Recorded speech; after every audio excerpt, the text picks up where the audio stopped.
Good morning, everyone. This side Sanjay Suman from ICMI Social Auditor Organization.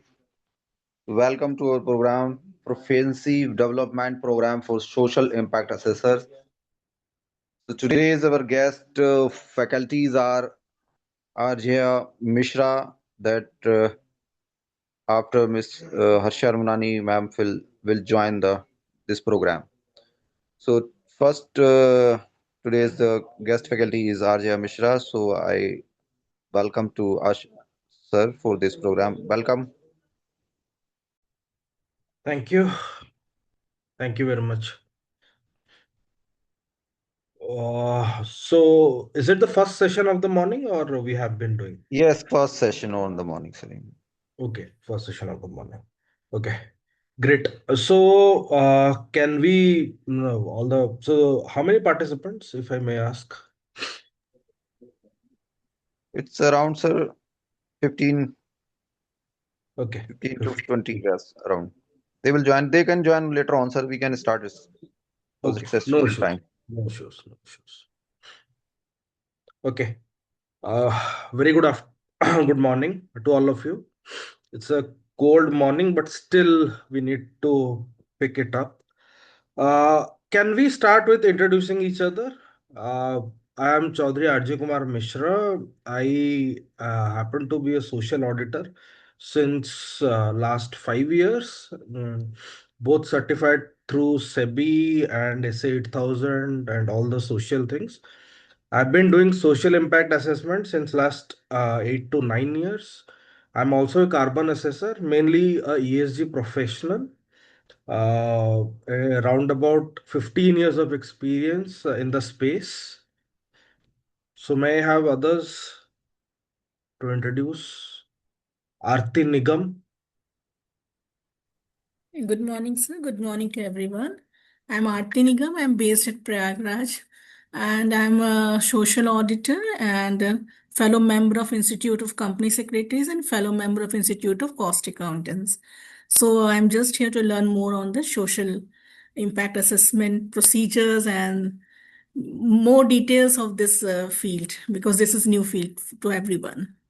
Great, ma'am. Thank you. Thank you. Thank you. Welcome, ma'am. Then we have Inder Raj Singh Sani. Yes, sir. I am Indra Singh Saini. I am from Ludhiana. I am chartered accountant, uh, insolvency professional, social auditor, registered valuer, and Indian accounting standard. I have also qualified. Great, Uh, sir. Welcome, sir. Dr. J. Mishra. Hi Arya, this is Jyoti this side.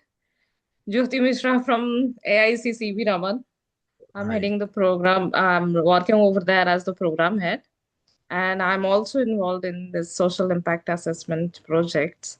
And I aim to work on such projects further. Great. Then we have Ishan Kaushik. So good morning. I'm Ishan Kaushik from New Delhi. I'm from Aero Federation of India. So I am basically an aerospace engineer. I'm a defense researcher basically. So presently I'm working as a STEM educator with Niti Aayog and some several NGOs as well. So basically working for the framework of ATLs and some other things. So basically working for this social impact for the education programs. I just joined this program to have the basic idea for the outline, like how this SSC framework is working. Great, great. Can we have Santosh Kumar Hegde? Hello, I'm Yes, sir. Santosh Kumar Agre. I'm from Mangalore, but I am an engineer, but a registered valuer for P&M. I just wanted to be the social auditor. That's why I'm attending the class. Thank you. Okay. Thank you, sir. Then can we have Kavita? Hello, sir. This is Kavita here. I am a CS by profession and I have an advisory firm in Mumbai. I'm also a social impact assessor and a certified CSR professional. So I am here with the intention of learning regarding the developments in the field of social stock exchange and also with the intention of sharing my knowledge with the fellow participants and with the coordinators of the and the speakers, the coordinators. Great. Thank you. Welcome. Can I have Senthil?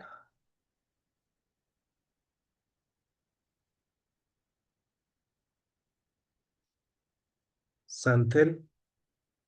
Okay. Maya. Hi, I'm based in Bangalore and I have been working in the marketing communication space for the last 19 years.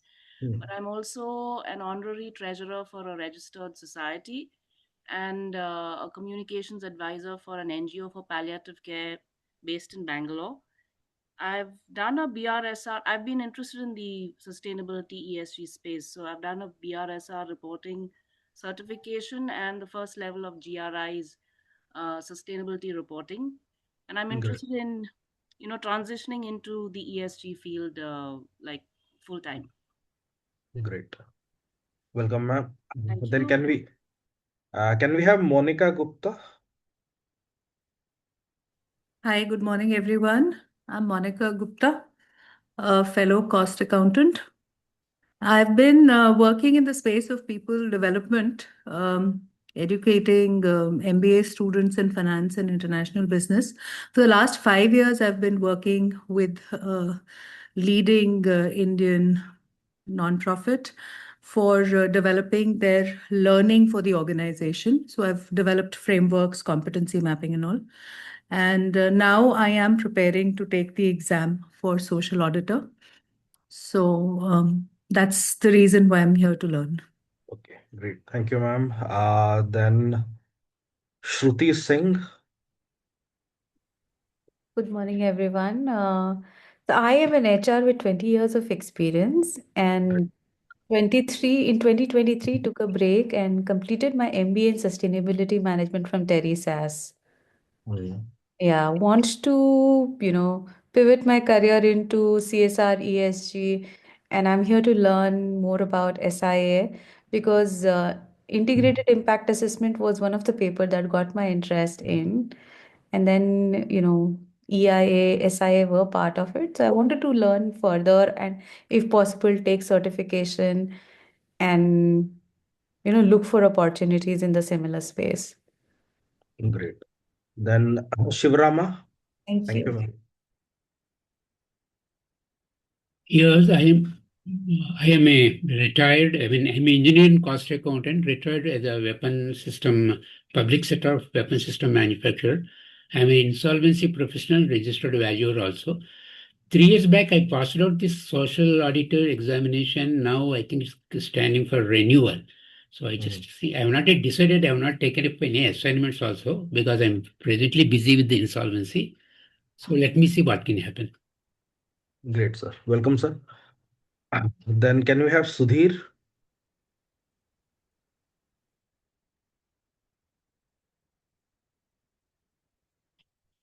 Okay. Sumit Kumar Jain. Myself, Sumit Kumar Jain. I'm a Kolkata-based chartered accountant.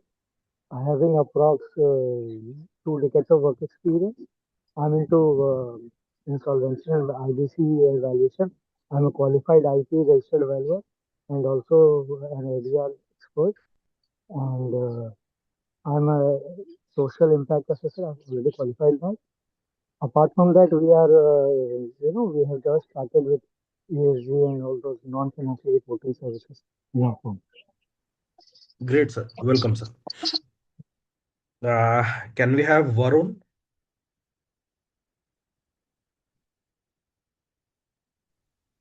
Okay. Then Rakesh Chaudhary.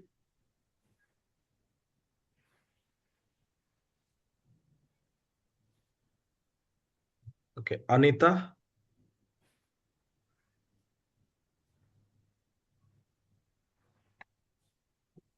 Hello, I'm Anita Rego and I'm a social impact auditor. I've been in the social development sector for more than 3 decades and I work primarily on health and mental health. And I have around 45 social impact studies that I've conducted over the last 30 years. Great. Then can we have Ramesh? Yeah, good morning, sir. I'm working for a company AT&T. It's more into telecom, and currently I'm leading some of the CSR projects from the company, and mainly on the digital divide and environment, and interested to improve my knowledge on ESG space. Great. Welcome, sir. Did I miss someone? Varun didn't respond.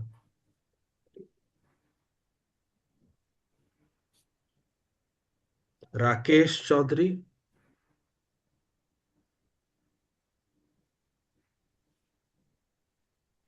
Then Akshat. Hello, good morning, sir. Akshat here. Hmm. First of all, I'd like to say that I've just started my experience. Like, this is the first year of me into the social impact sector. I've just started with Atma Santosh Foundation, which is a small team and NGO trying to promote higher education and health literacy. So I'm here to learn about the stakeholder mapping and other things that we are talking. And yesterday also we talked about how to assess impact, and hearing from so many experienced people. It's really nice to be here and learn a lot. Welcome, Akshat. Thank you. Can we have Dr. S.K. Kaur?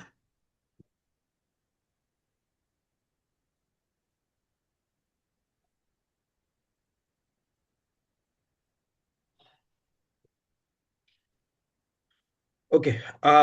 Then Nagendran. Yeah, available. Yes. So, can you introduce yourself, sir?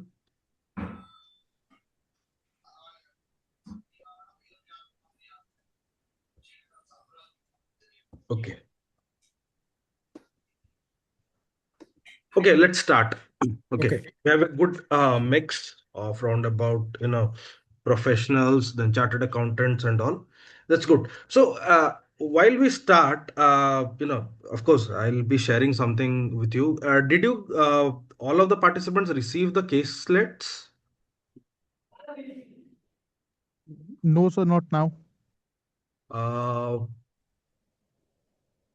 No, sir. You haven't received the case slates, case studies? No. No, sir. Okay. Not yet. Not yet, sir. Okay. Just a second. Sir, may I ask you to share the caselets, the host, ICMI, because I have shared with them.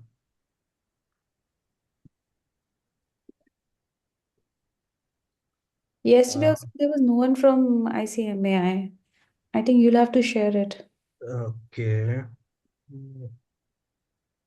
To everyone, but then I do not know how to share. In the chat box. Yes, And yes. So these will be the case let's because I see if we go theoretically, things will now span out, pretty much. So let's go the other way. Okay, learning from case studies. Okay.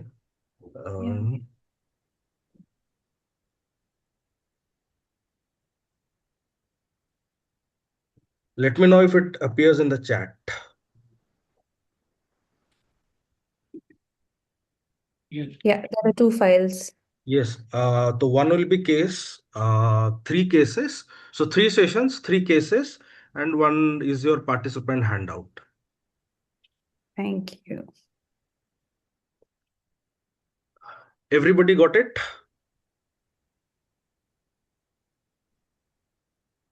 Yes, sir. Okay, great. Then let me share because I do not follow the typical PPT way because it seems for me, I believe in certain things that, you know,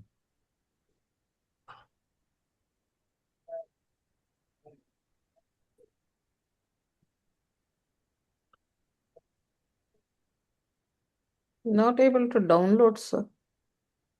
not able to download. Is my screen visible right now? Yeah. Ma'am, you need to open it in another app. Then this file will get open into Google Drive. Then you can download it. I'm not even able to get to click it. Okay. Okay. I have managed to download both by just clicking on the download icon. Yes, there is a download icon. You can download from there. Yes. Not working, probably. Is this a 9-page document? Yes, yes, yes. There is another participant handout also. Yeah, that also I've seen it. Yes. Participant handbook. Yes, yes.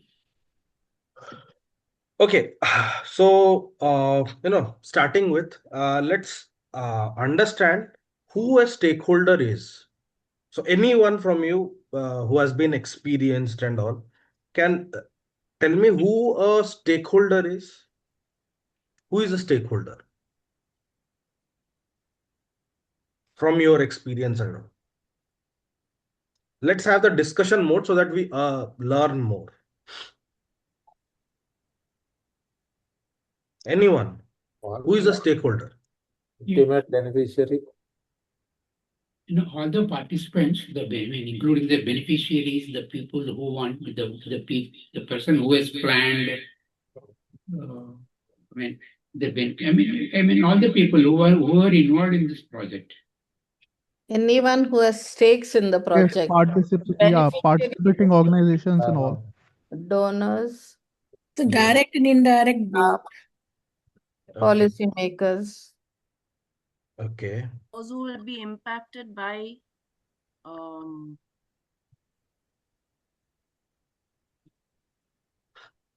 Okay, so one thing let's understand. Stakeholders are mainly categorized into external and internal stakeholders. Okay, because most of you will be assessors or implementers. So there are two categories. One is an internal stakeholder, the other one is an external stakeholder. So who is an internal stakeholder in your point of view? Okay.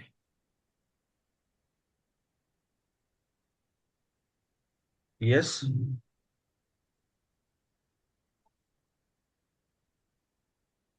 Sir, basically organizing committees, evaluation council, grading council could be considered into internal stakeholders, and in external like donors, Evaluation participants. council would be a external or internal or external, Ishan?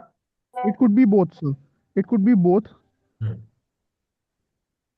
No, suppose let's talk about internal stakeholder. So suppose you are an organization, CSR Foundation, okay, as you are working on. So who will be your internal stakeholder? In that case, the grading council, the grading committee within our own organization will be the internal stakeholder. And for the evaluation stakeholding, like the evaluators, the third party assessments and the accreditation bodies, or the testing agencies, that could be the external stakeholders. Okay, great. So everyone has downloaded the case? No.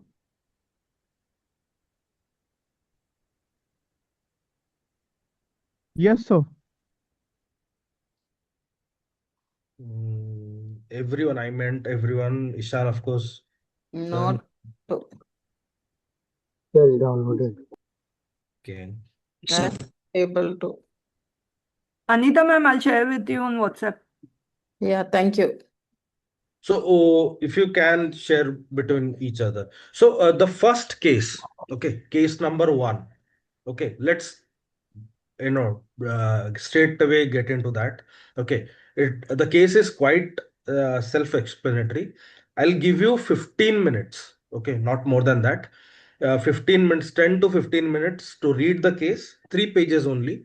Okay, and there are 7 questions. Okay, while doing the questions, we can interpret what exactly it is. Okay, and one more also assignment. Yes, Anita ma'am.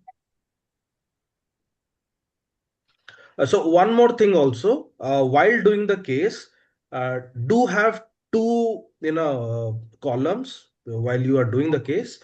One is the internal stake. Who are the internal stakeholders and who are the external stakeholders for the case? Okay, please start. Case number one. Then we'll discuss, of course.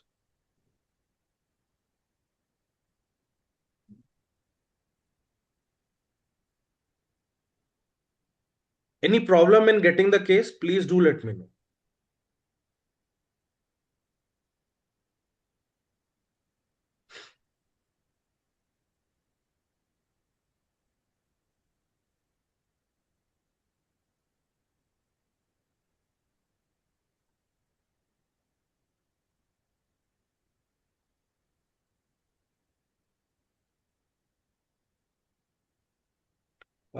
Tushar, where is the case? The case is in the chat box, Tushar.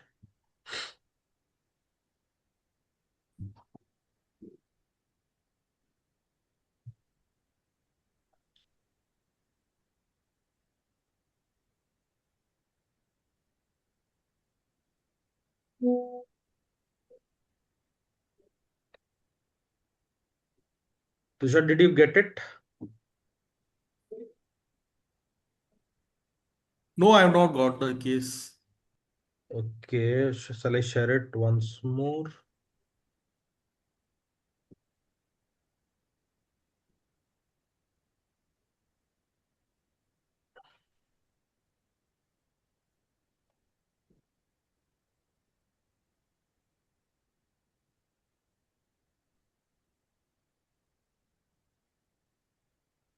Tushar, check.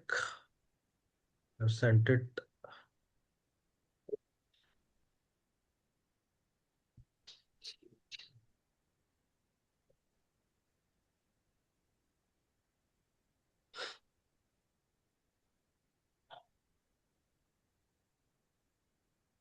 Anyone who has a difficulty in getting the case?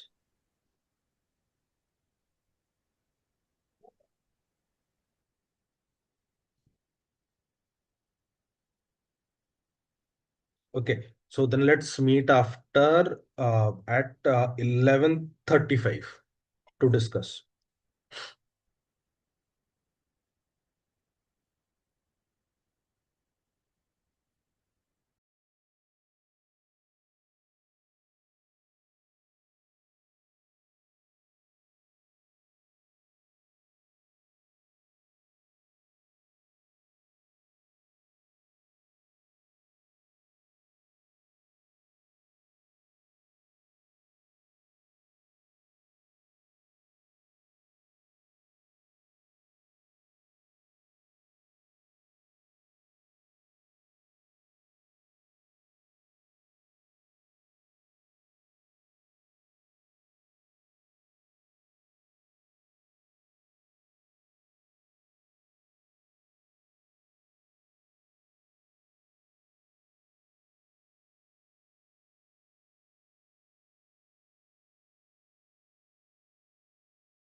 Has everyone completed?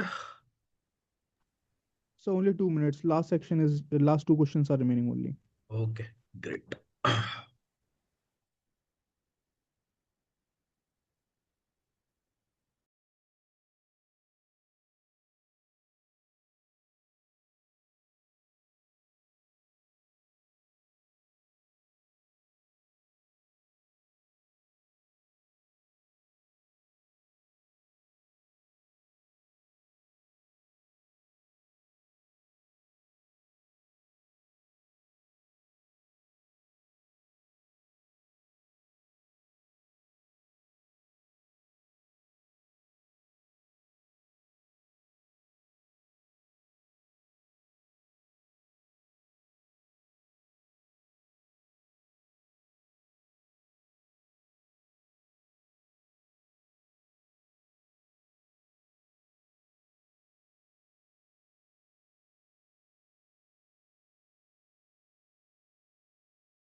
Are we done? Welcome back.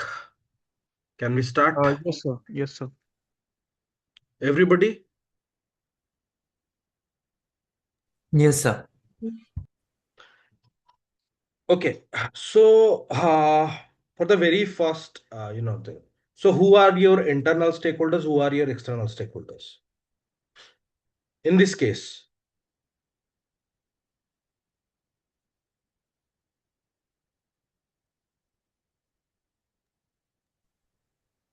anyone?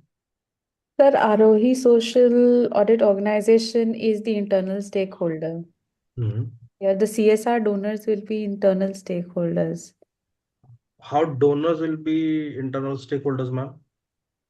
So going by the definition, that's something that we are receiving from them. So their interest and our interest would remain the same, right? And hence they will fall into the category of internal, wherein the parents, the caregivers, they will be external stakeholders. Okay. And internal, that's all, or we have something else? So wouldn't be the direct beneficiaries like the children and the mothers be internal stakeholders of the project? Uh, who was Akshat, I suppose.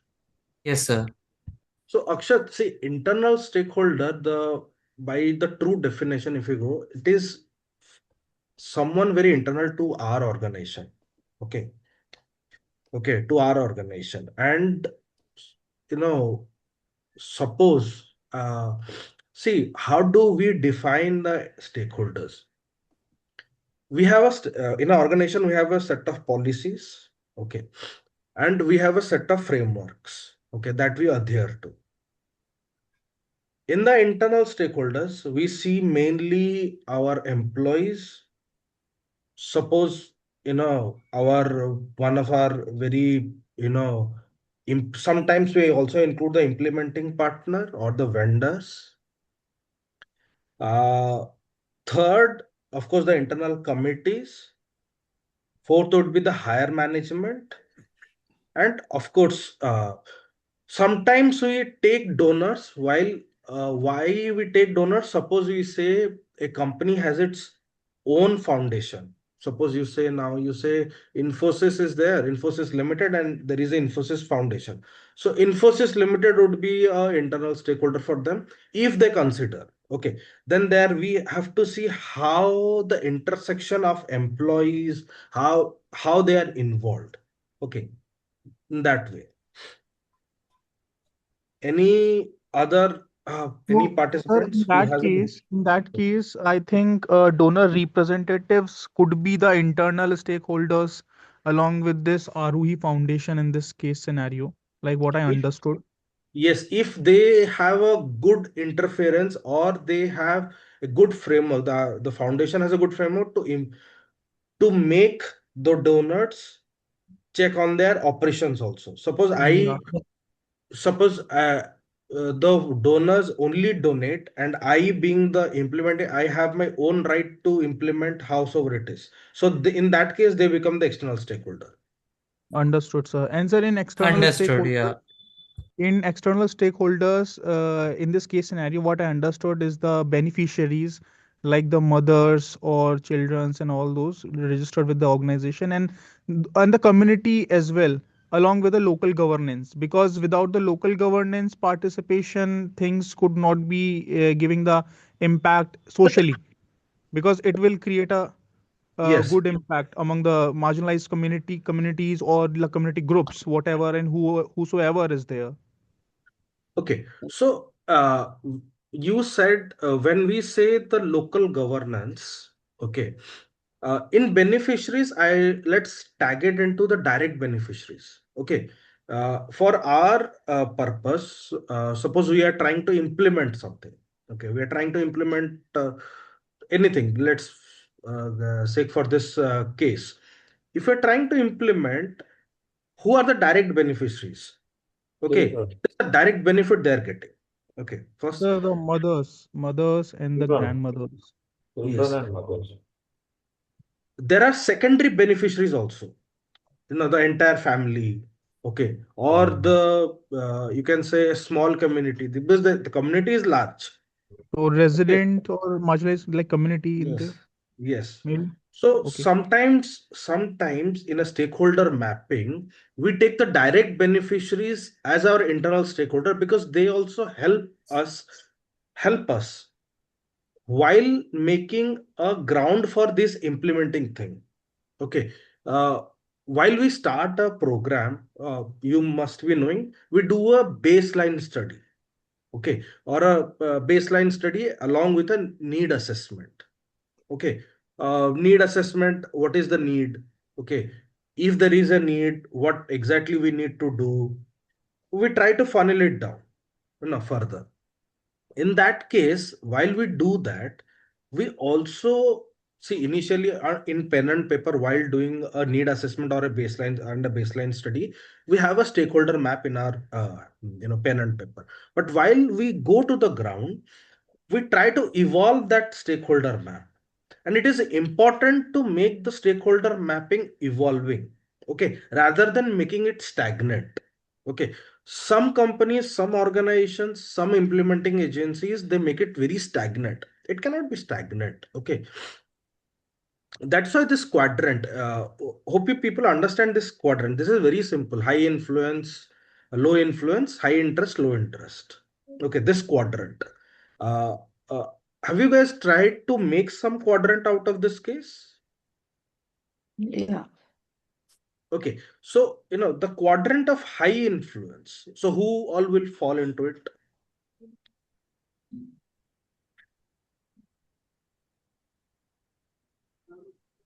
High influence is your staff. VSN, VSNC. Okay. So the Seva plus NGO leaderships and the staff. Mhm.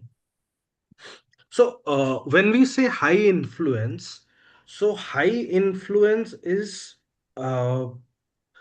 even as external stakeholders. Suppose the governance, the district magistrate or the block development officer or the tehsildar. Okay, he can also be a high influence because he will also influence the implementation, right? Anybody has a say? So, but in the high influence ICD impact supervisors, assessment, If you look at the ICD structure, ICD supervisors. ICS, you have the mothers committee here. Have a very strong influence. While they are the beneficiaries, they become a high influence or high interest group.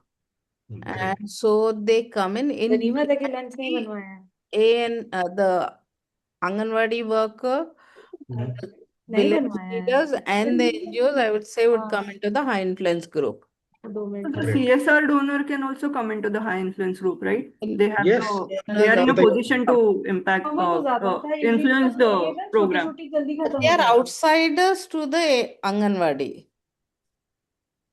While they might give money and support and influence to some extent, I don't know how much of it they really have a say in everyday matters. Everyday matters, they won't have a say, ma'am. But yes, they don't have a say. Of course, you are right. the donor So that representative would, basically for the yeah, high influence could be considered just to keep satisfy their contributions and other factors basically. So they could See, come into high influence just for the yeah, satisfactory goals and generations. I agree with the point, and also I'd like to say even when they have very high influence, the donors would like might have low interest at the same time. Great. That is, see, low interest in the sense they have a very particular periodic interest. Okay. Basically, the credible reporting, na? Yes.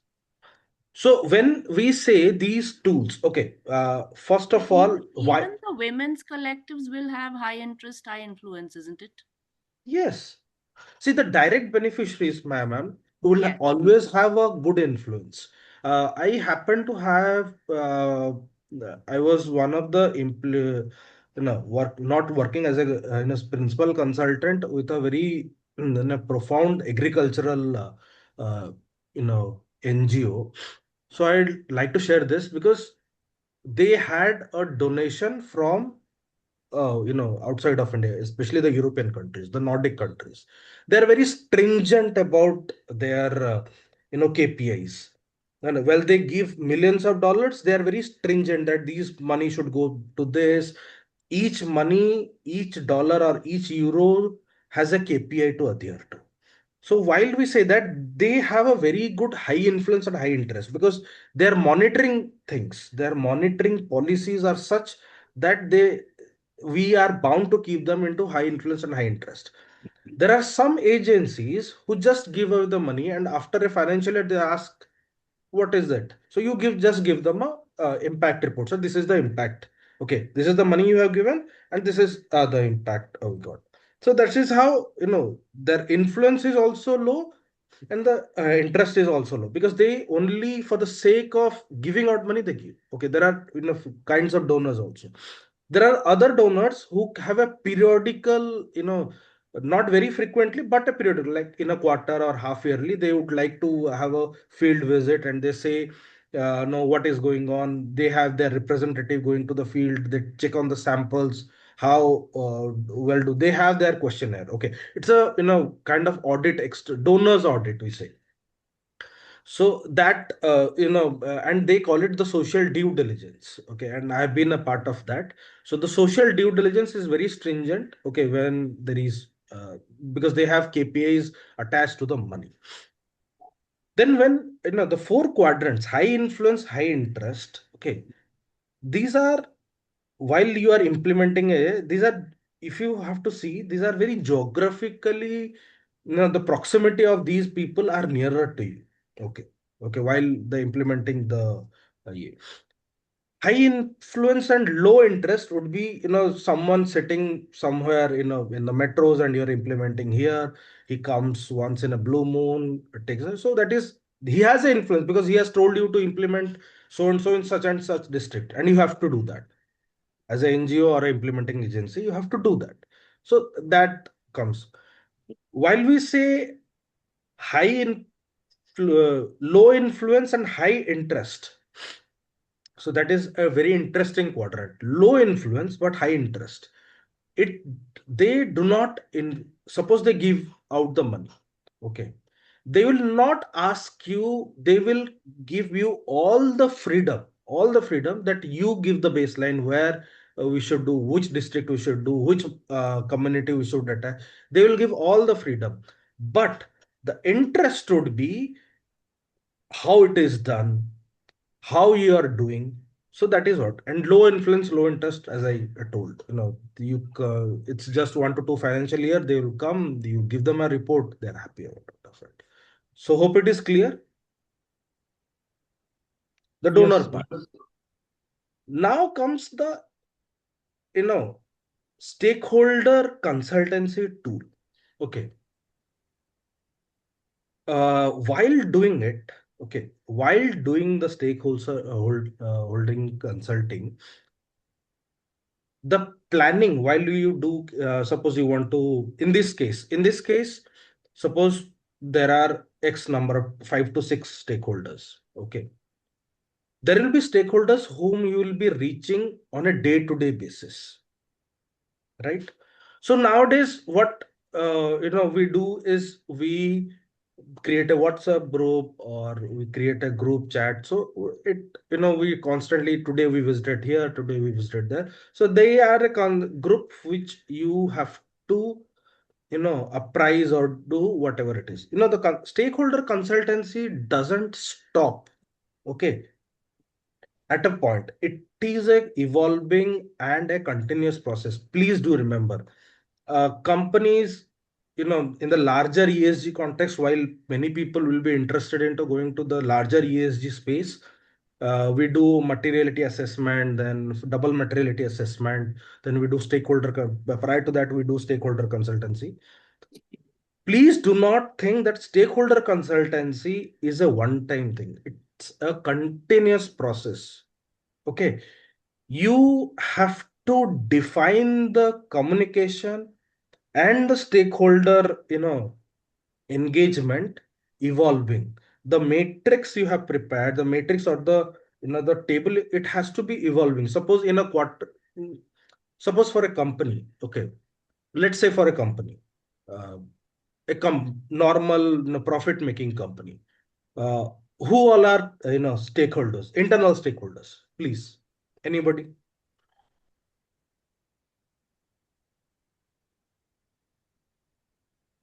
Shareholders, employees. Yes.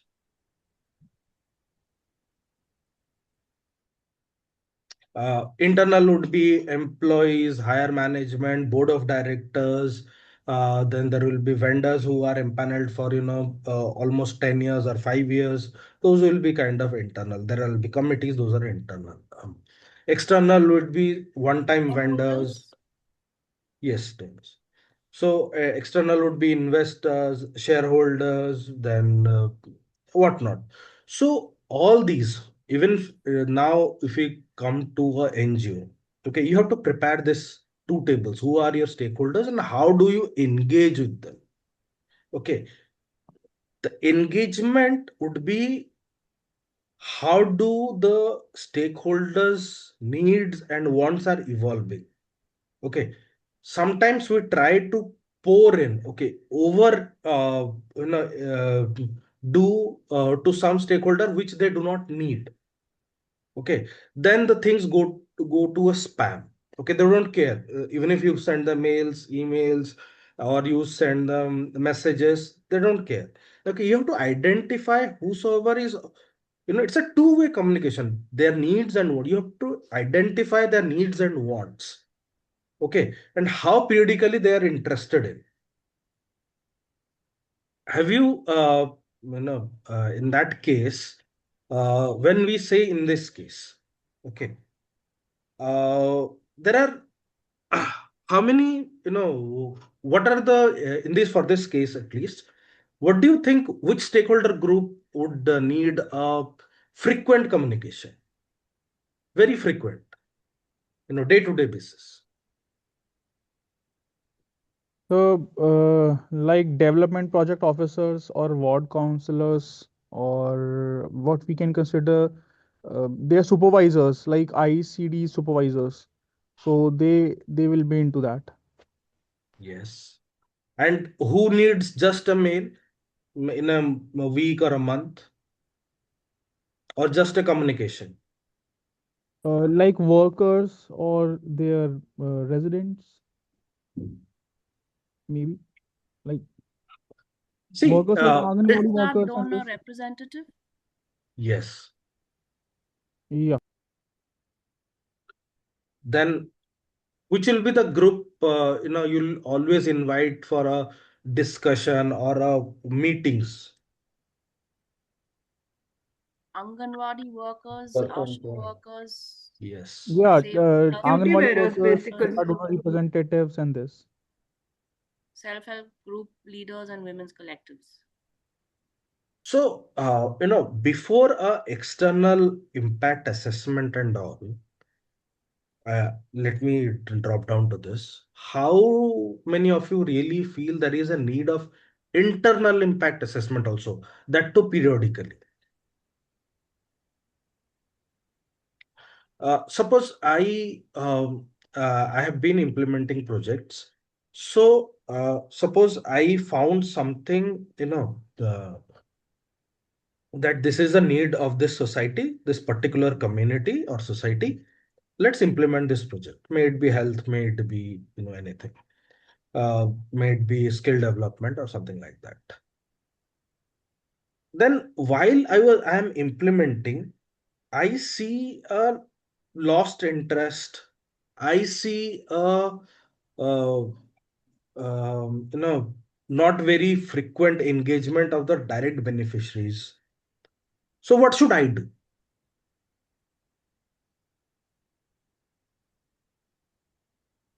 Yes.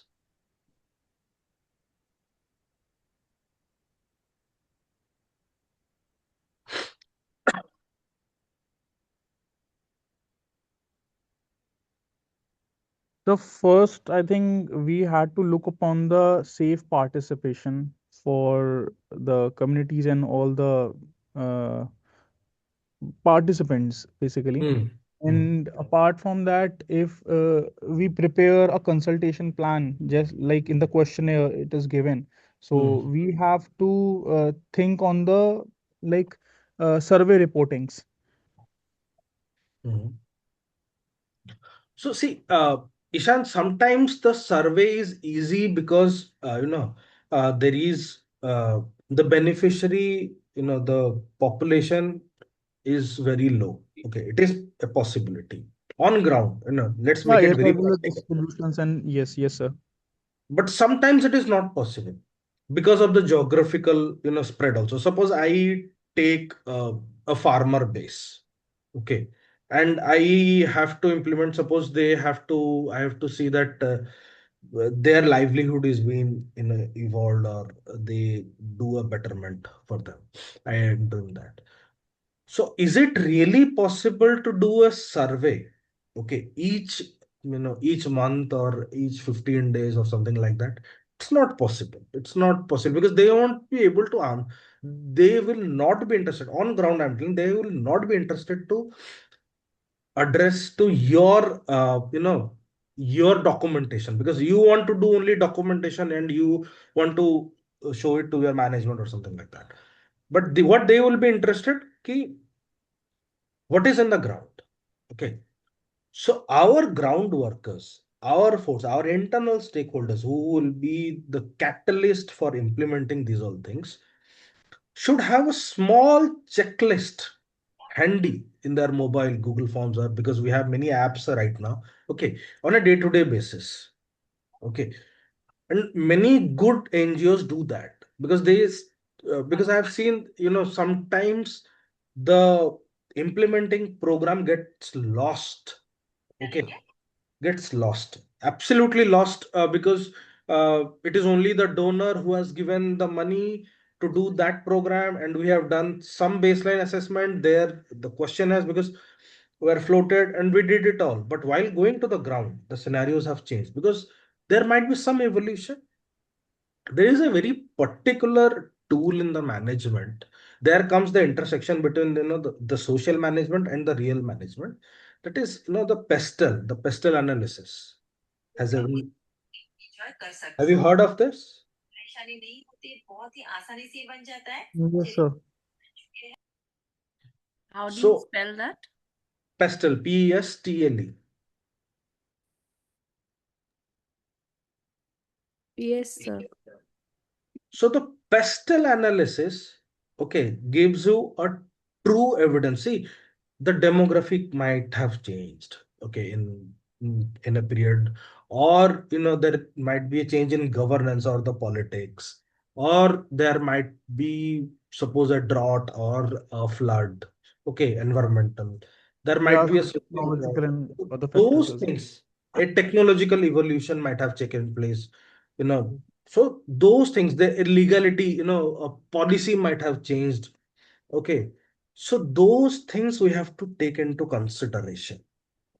Okay. And that should be also evolving. While I tell everything evolving, because in ground, if you make your stakeholders this this quadrant, this stakeholder guidance map, or the communication very stringent, you won't be able to address the nitty-gritties of the ground. Okay.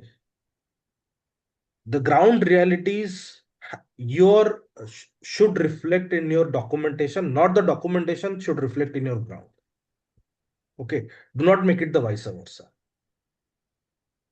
Okay, let's come to the case. So while I say, so question number one, how do you see that?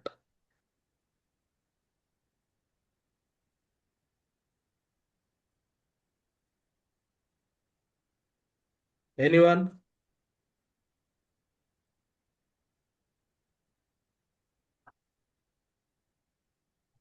Question number one is very, please. So, for question number one, missing voices, basically I look into the like parents, the or the Anganwadi workers, ICD supervisors. Anganwadi workers are already there in the second point. Anganwadi workers or the Okay, ASHA so workers. in like ward counselors and local CSR donor representatives, these voices are missing in this. Ward For this, counselors are there. CSR donor representatives are also there. so in ICD officials, like I'm considering district level, or you can say like medical officers, like these referral points, basically. Okay, my So you're asking for missing stakeholders? yes, Kavita. So since malnutrition seems to be a problem, so there needs to be, so one missing stakeholder group could be doctors or nutritionists. I don't see Yes. that in that initial stakeholder list. Yes, great. Thank you, ma'am. Yes, Kavita. Sir, translators and mediators?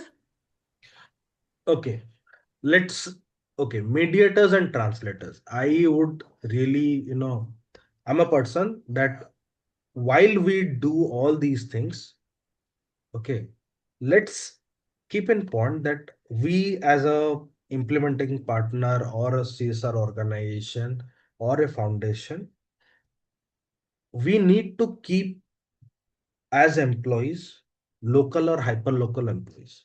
Okay, once you go that route, there will be translators, there will be who assists you and to get communicate. So there is a communication gap.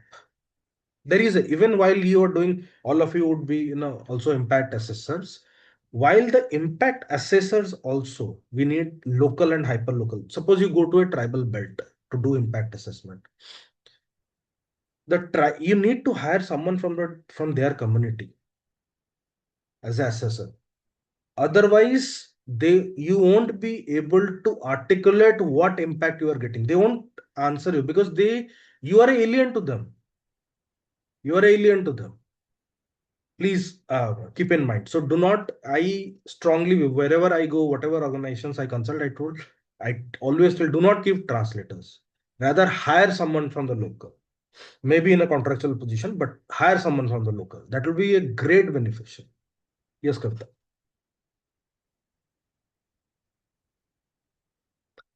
Great. So while we have discussed, then question number 6. That is my favorite, question. Question 6. For question number 6, I made like frontline workers into that. Ishan, you are not audible clearly. Sir, now am I audible? Faintly. Hello. Yes. Okay, sir, am I audible now? Yes, you are. So I considered frontline workers into this for the ethical risk and mitigations, and like basically the auditors or along with the particular residents into that for just for the exclusions only. So this is what I understood in this. Okay, so let's understand the question. What are the top 3 ethical risks? Okay, I'm not talking of stakeholders. Okay, what are the That is ethical like risks? retaliation risk, exclusion can be into that, and like consent breaching, basically. Okay, consent. Okay. Anyone else? Political influence or political. Yes. So could the performance pressure on the ICDS workers to show attendance, could that be one of those? Oh, see, then that boils down to the governance. If they have to show attendance for that matter, then boils down to governance. It's not ethical risk. Okay, sir. Here we may have an intention of really doing good or like trying to get answers. Say, for example, as you're looking at nutrition, you might want to know about domestic violence, and but that might be a very sensitive topic for the community of people who are involved. And so, in the process, we are likely to take a position or stand or whatever, which might be harmful for the community per se or for the individual who's there. Yes. And in that process of evaluation, we should ensure that at no point we should do any harm, be it in terms of privacy of the issues, confidentiality of the matters, or disturbing the positional status of the person within that community. When I mean positional, is that the state that they are in. Great, ma'am. Great. Great. Because we do not intend to harm their cultural integrity. Okay. Because sometimes what we do is trying to uplift them. Okay. Trying to uplift them. We try to poke in the very sensitive, part, which might backfire. Okay. To make them aware, to make them culturally modern and all, is a very slow and gradual process. You rightly pointed out, ma'am. So thank you very much. Then coming to question number 7, which is very important for you as a social impact assessor. What would be a credible triangulation strategy look like here? Okay, records plus voice plus observations. Specify what would you triangulate and how. So, for what and how, like the quantity of the medicines, food, and first So aid what would into. be the records, Ishan? If I say, what would be your records? So, like in my case, because I'm into the technical perspective in my present domain, so I would consider the like Google Form app registration data, or in voice I will consider the residents, parents, mothers for the inconsistent of food and medicines basically. So as an auditor witnessing like these particular things will be the live nutritional demos, like earlier ma'am said. like nutritional parameters were missing into this. So basically nutritional demo or the food services could be into the observation primarily, basically. So I technically I'll go with the app or like Google Forms, like these things. So in this case, okay, records would be something very secondary data. Okay, what secondary data is? The data which is regularly there, the invoices, the procurement of medicine, the distribution, how many medicines were distributed in a week, all those things would have been there. Okay, we check those records. Okay, then voices, we try to match with the voices.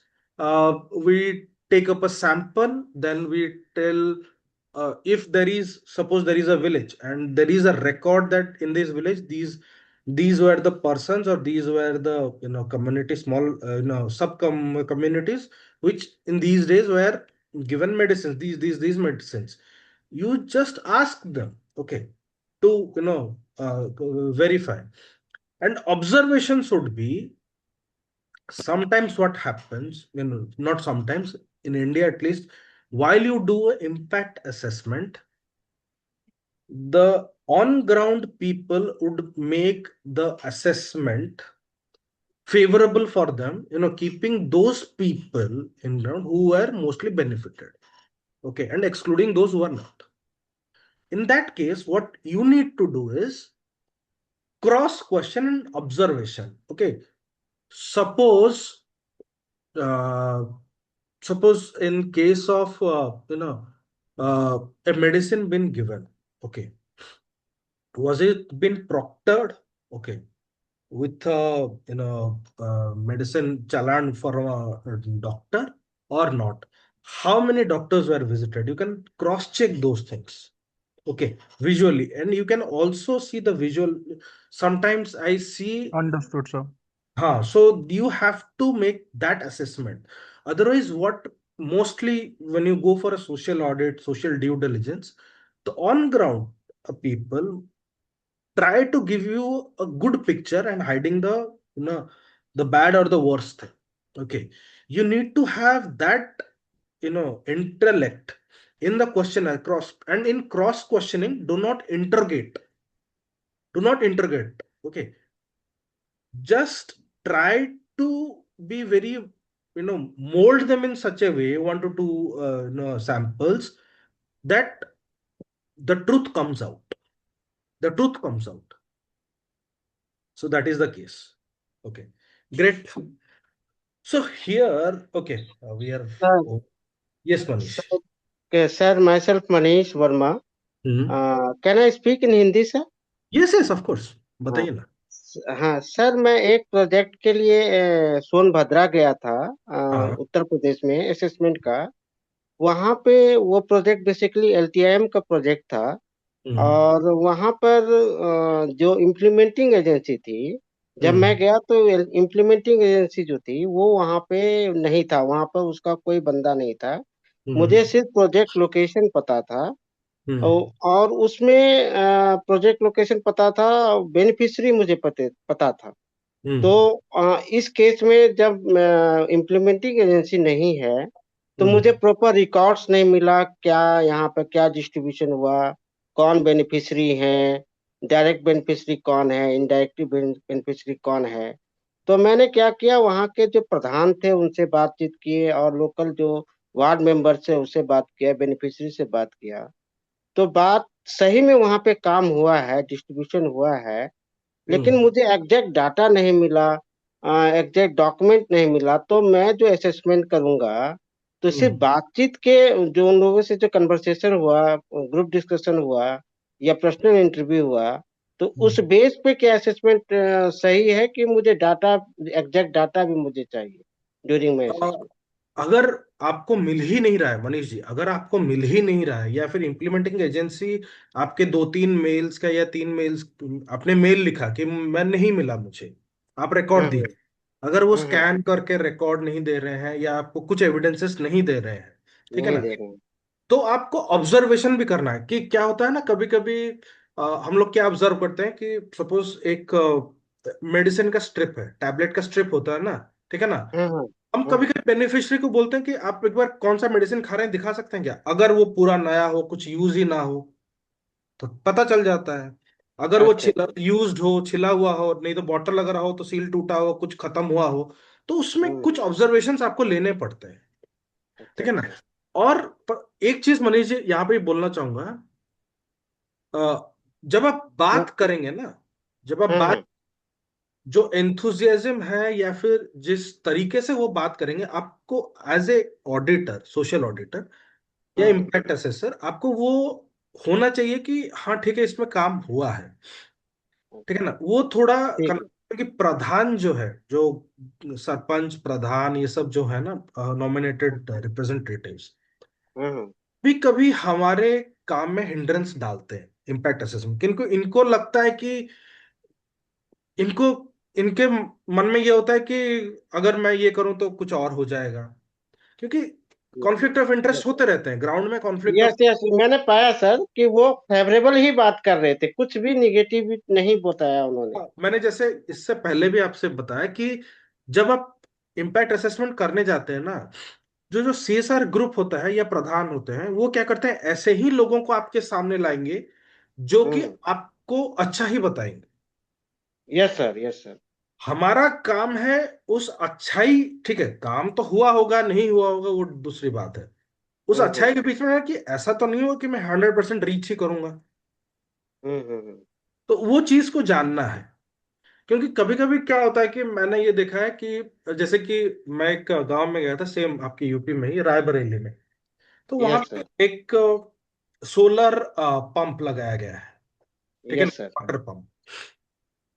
तो वो pump जहां पे लगाया गया है, वो सिर्फ 10 या 20 मीटर की दूरी पे है उनके प्रधान के घर के पास से। यस सर, तो मेजर बेनिफिशियरी तो प्रधान जी हुए। Yes sir. हाँ यस। बाकी गांव तो, बाकी गांव जब पंप होगा, पाइप वहीं पे, और टैप्स जो है ना, पंप के थ्रू जो टैप्स लगे हैं वहीं आसपास ही लगे हैं। यस ठीक है ना। तो बाकी गांव जो है वो सेम बाल्टी से लेके का ये कर रहा है। Yes sir. तो उस चीज को भी आपको देखना है कि वो जो मैंने बताया ना, वॉइस और ऑब्जर्वेशंस, हम्म। उस ऑब्जर्वेशंस को आप फोटो खींच के लाइए या फिर अपने रिकॉर्ड्स में लिखिए, वो तो करना पड़ेगा, क्योंकि कभी कभी फोटो खींचना भी ये हो जाता है। यस यस, लेकिन मैंने फोटो लिया, वॉइस रिकॉर्डिंग भी की। एक चीज मुझे अजीब लगा कि वहां पे 100 जितने भी बेनिफिशरी से मैं मिला, वो 100% फेवरेबल बातें कर रहे थे। तो एक ऐसा कोई प्रोजेक्ट नहीं है जिसमें आप 100% सेटिस्फाइड हो। तो मुझे रिपोर्ट राइटिंग में मैं तो थोड़ा कंफ्यूज हो गया कि कैसे लिखूं। ये 100% पॉजिटिव है, नेगेटिव कुछ नहीं है। तो उस ओर में सर हमारी भूमिका कैसी होगी, हम कौन सा स्ट्रेटेजी अपनाएंगे कि एग्जैक्ट फैक्ट हमें पता चले। देखिए, इस केस में जो आप बोल रहे हैं, इस केस में वो लोग रिकॉर्ड्स बहुत क्लीन रखेंगे, यस सर। क्योंकि आपके पास सीएसआर इंप्लीमेंटिंग एजेंसी आपके साथ नहीं गई है, तो वो रिकॉर्ड्स उनका। ठीक है ना। दूसरी हम्म बात, वॉइसेस क्या होता है कि 2-3 दिन पहले इनको सिखा दिया जाता है, बहुत सारे केसेस में मैंने देखा है। फिर उसमें क्या होता है मनीष जी, आपको ना बहुत सरल तरीके से, ठीक है ना, संवाद करते करते उनसे सच उगलवाना है, अच्छा। भाई दोस्त ऐसे, मतलब ये करके। तो मैं उस यस। जगह पे जहां पे मैं देखता हूँ कि 100% है, ठीक है ना, हम्म मैं कुछ समय ज्यादा बिताता हूँ। ठीक है ना। क्योंकि जैसे ही आप थोड़ा समय ज्यादा बिताएंगे, उनसे थोड़ा घुल मिल जाएंगे ना, तो थोड़ी सच्चाई तो बाहर आएगी ही आएगी। Yes sir. तो वो स्ट्रैटेजी होनी चाहिए, और उसको आप वॉइस के तौर पर रिकॉर्ड कीजिए, ऑब्जर्वेशंस, क्योंकि ऑब्जर्वेशंस तो मिलेंगे ही मिलेंगे, पक्का, हम्म। क्योंकि वो हो ही नहीं सकता है। तो yes sir. So, is it applicable to both government schemes and the private CSR projects? yes ma'am, because I was the very first one to do the Swachh Bharat Sarvekshan, okay, from QCA quality in 2017, 16, 17. So I almost covered 5 states, all the northern states, UP, Rajasthan, and all. You, while doing a assessment, you will see that they know the auditors or the assessors are coming, or the principal assessors are coming. They would try to hide their own inhibitions, वो अपने खामियां जो है, whatever cons are there, they will try to hide. It is your integral thing that you need to make things do. records, almost you will see any good implementing agencies records will be very foolproof. It is only voices and observations that has to match with the records. Sir इसका मतलब ये हुआ कि हमें चालाकी करनी पड़ेगी बातों में, Yes. ताकि सच्चाई आए. हाँ, सच्चाई है. Yes, sir. ठीक है. So Okay. in this case, since malnutrition is one of the problems, Yes. so the nutrition is supplemented through the dietary, I mean, through the diet, which is, so it could be lack of protein, lack of vitamins, lack of carbohydrates. So there's nothing mentioned in this case study about how that nutrition is being given. It's a very small case study, ma'am, because Okay. I have a very short time limit. Otherwise, this case runs out to be almost like 15 to 16 pages itself. While Because I take medical supplements would probably be for Yes. the very undernourished children or Yes, because in your visual interpretation, you will see, girls or, a child, okay, malnutrition. Because I somehow happen to be, going to this anemia prone areas and all. When you see the records, ma'am, it will be foolproof that medicines, iron medicines were given and all those things were given. But when exactly you go to the ground, you see the girls, okay, your your visual observations are that it's not, because when you see their medicines, they are very new. Sometimes even I have seen the CSR implementing agency, what they do is they give the half a strip, the other strips were being thrown out and all, the pills were popped up and thrown out, so that it appears that the beneficiary has taken the pills. But when you see, and when you ask them, when do you take those pills, or how often do you take, after food, before food, have you checked the blood test, how many times have you checked the blood test and all those things, then you have a fair idea that how things are going on. Okay, thank you. Thank you, ma'am. Any other questions? Okay, great. So we'll take a short break. We come at 12:30, at least 12:30. Then we'll do with other two cases and some theories, because I primarily prefer to go the practical way, which is better for all of us because we all are professionals. So rather than theoretical way, so let's go the practical way. So Sure, sir. 12:35 we meet again. Okay. Okay, sir. Right. Okay. Thank you. Thank you. Thank you, sir.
बात नहीं की क्योंकि मैं नहीं चाहती थी कि लोग मुझे मेरी काबिलियत के बजाय कुछ अलग भाव से देखें, पर आज दिल किया कि दुनिया को उनके बारे में बताऊं। Bangalore recently saw an exciting run format that both runners and foodies love. It's called the T3 Moment.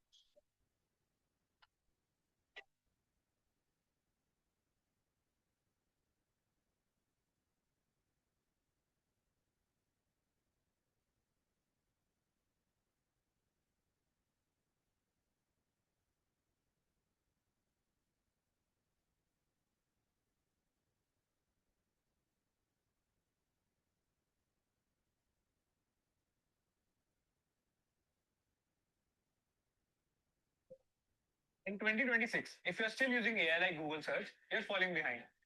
It is not just our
A cup designed for people who drink a lot of alcohol, and it is called the Pythagoras cup. At first, it looks completely normal, but once you learn how it works, you'll be amazed. You can pour wine or any other liquid into it, and everything seems fine until you fill it past a certain point.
Okay, welcome back. Everybody there? Yes, sir. Okay, great. So Yes, sir. great. Thank you. Then let's now go to session 2. I'll share this reading material with you. You don't have to worry about that. So it is visible quite, what exactly in your terms, okay, is the difference between output, outcome, and impact.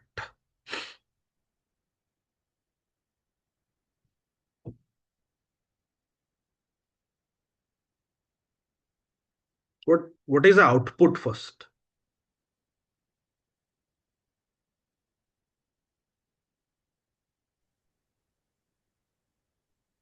It's more of a quantitative measure. If you see that the counts, the records, attendance, and all. The other one is more of a qualitative. Okay. Captured in numbers, basically. Okay. What we are discussing currently is the output of a program, okay, or of a activity. Let's understand, there is a deficit. While I in my career have seen, I'll tell you very frankly, the policies, the SOPs, the mission, the vision, the statements, okay, that are there in a CSR implementing agencies or a foundation or a CSR wing of a company, have a little less integration with the activities they do in the ground. Okay. Sometimes that hamper while we are trying to, get proper indicators of output, outcome, and impact. In a very true scenario, the output, the outcome, and the impact, the KPIs, okay, especially the KPIs, should be embedded in the mission, vision, and the policies and the SOPs. Otherwise, it will be very difficult for any organization to track, map, and to ascertain what exactly the output or the outcome or the impact is. Suppose, when I see policies, when you see a policy, the policy will be a long, literature kind of thing. We'll do that. We have this stringent and all those things. That policy in the first place should be KPI driven. This is our policy. These are, and X, Y, and Z, suppose, are the KPIs, should detonate that this policy is adhered to. Again, that policy should adhere to the mission and vision of the organization. That is very basic thing, and which normally people keep it fancy, without articulating, without any scientific way to going over, but it should be done in that way. Very matured organizations do like this. I have seen ITC, Reliance, Tata Steel foundations, for now JSW foundations, they do their policies and mission and vision in the KPI based. It will be easier for you to track the KPIs of all the stakeholders in that way. May it be your employees, may it be your external stakeholders, and all. So that is the first and important thing one must do. Okay, wherever you are there, wherever you are there. When I say output, output is something that is very immediate, very immediate. Here there are, the count, the number of people, the records, the attendance system, or if the work has been completed. I'm sorry.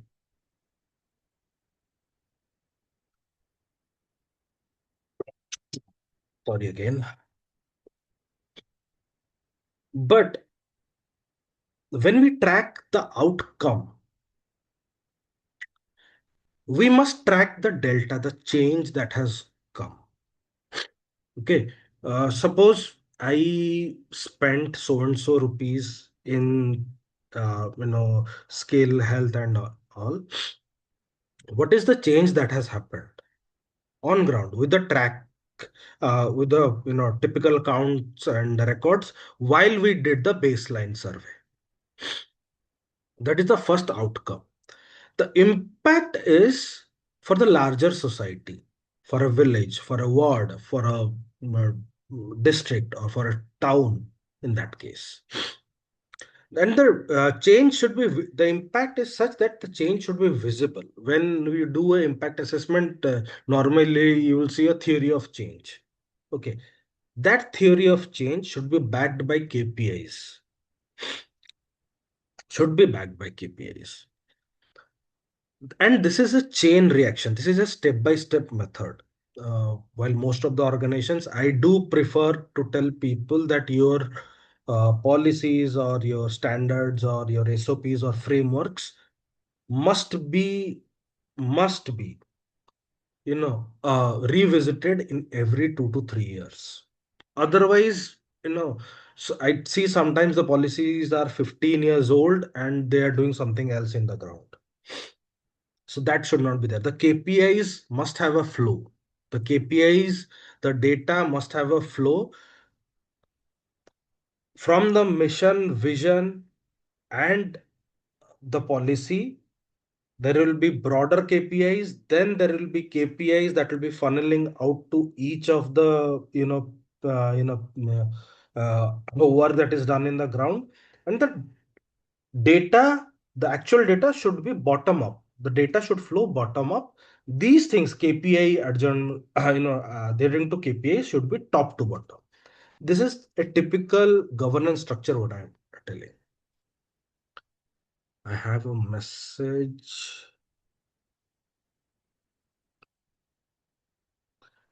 Yes, of course. You're right, sir. Now, while we talked right now, so can we go and do the case study too? Anybody? Everybody has the case studies by now. Hello. Am I audible? Anybody there in the room? Yes, yes. Yeah, we can do. Okay, so let's do the case study. Take 15 minutes to read the case study, then we'll of course discuss. Please. Okay. Case study 2. No, sir. Solving the case study too, sir, right now. Please.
Yes, Santosh ji. Santosh Kumar. You have any queries? Santosh Kumar Hegde.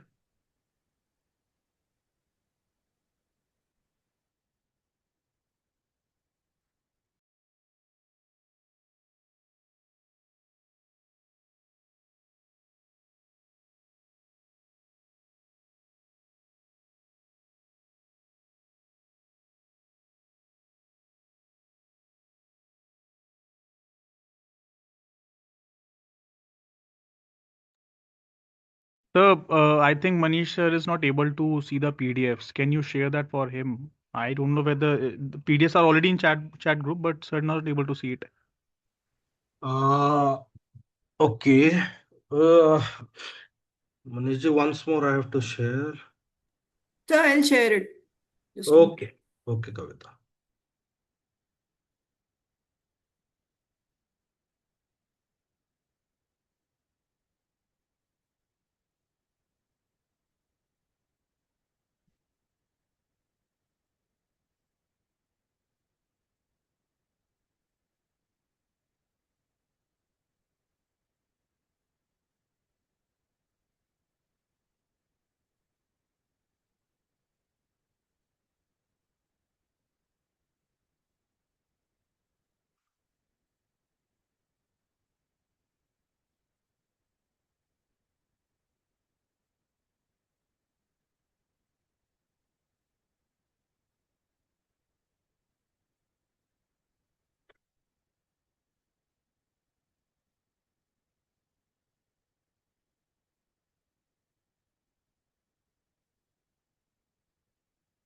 Sir नमस्कार sir sir कौन sir आपण अछंती ये रे मो sir जाननी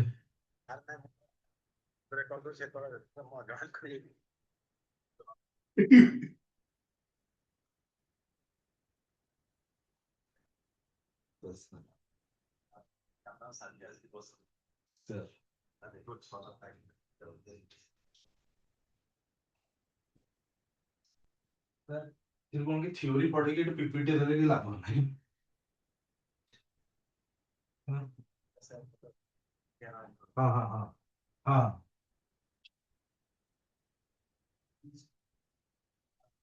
हाँ ना मते कहले मु कहले कि सर मु थ्योरी जमा पढ़ेबिनी मते बाध्य करतले कहले मु कहले कि सर थ्योरी ऑनलाइन पढ़े किए शुनिबा आपण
सर यहाँ पे हेलो,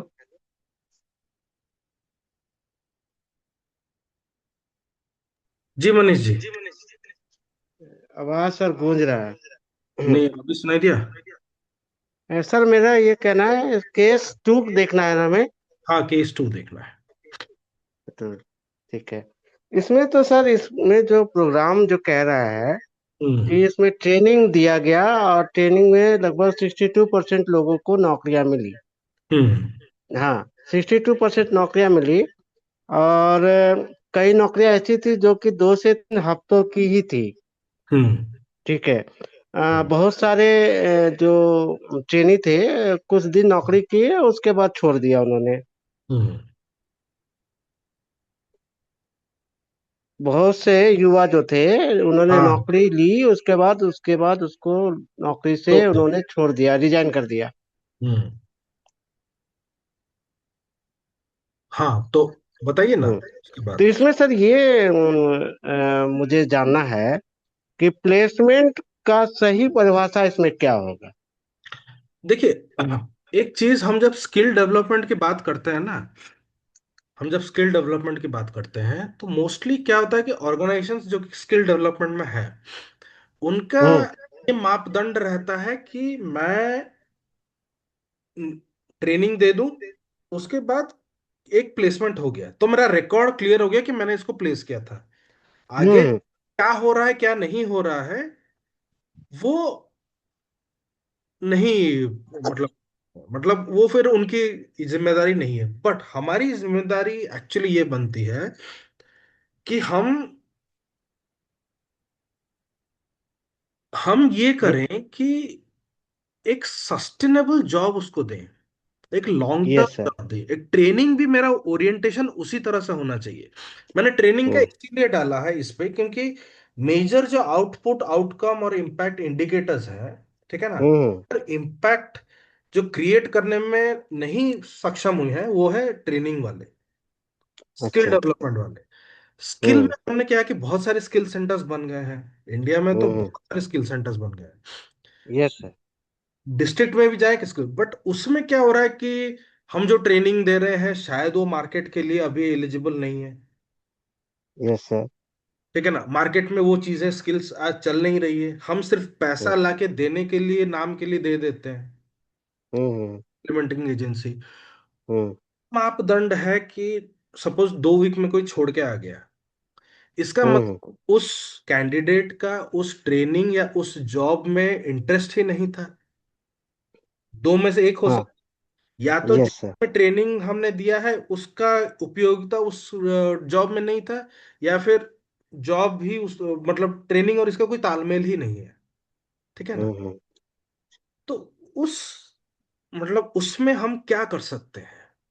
हमें बेसिकली जो स्किल सेंटर्स होते हैं ना, आज के डेट में मैं जितना देखा हूँ, मार्केट में क्या चल रहा है, अपडेट कैसा हो रहा है, वो नहीं कैटर कर रहे हैं। वो अच्छा। अगर मोबाइल मोबाइल रिपेयरिंग शॉप अभी बहुत हो गए हैं, क्या हमें और भी जरूरत है?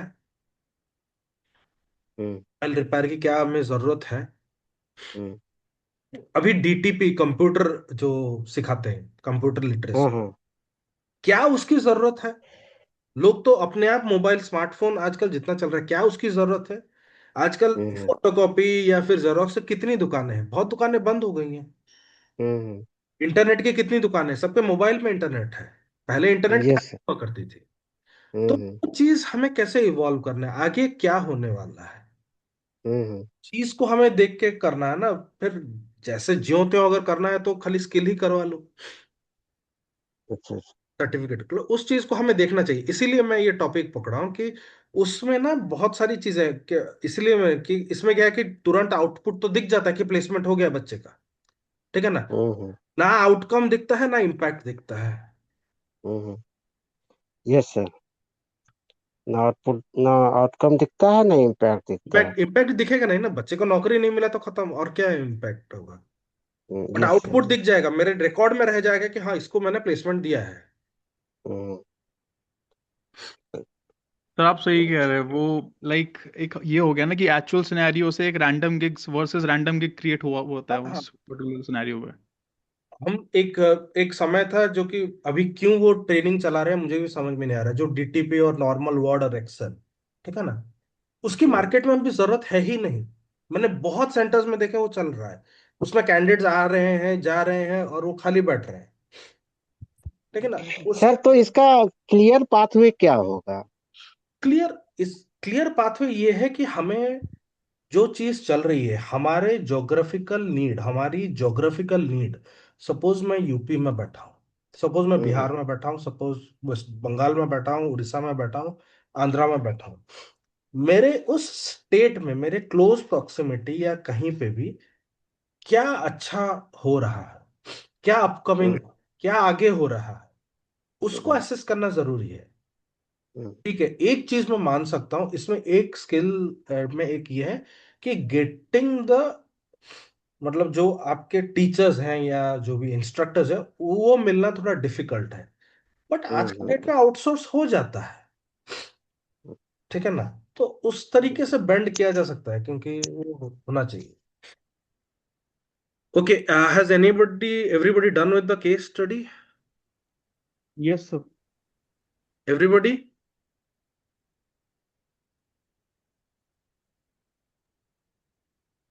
Everybody, am I audible or not? Yes, sir. Yes, sir. We can start. Okay, so for this case, what is the clear output? Number of Completion Sir, students what was trained the question? different. What is the clear? Output. What is the output?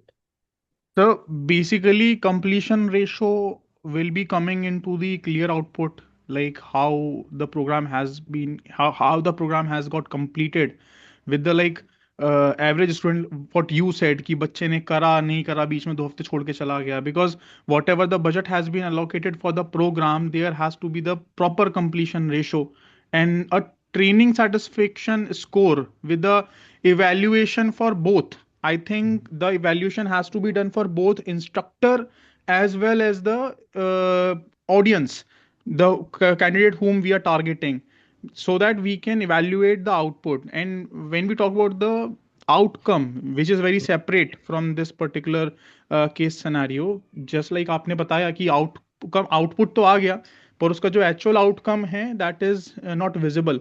So in that case we have to check with the student data कि what was their retention rate, और उनका अगर suppose job placement हुआ है तो उनका क्या monthly increment है, क्या मंथली उनका salary, if they got any placement in a very sector specific domain, and have they sustained the employment or not in a very specific time frame. वो time frame हमें decide करना चाहिए शायद इस particular उसमें।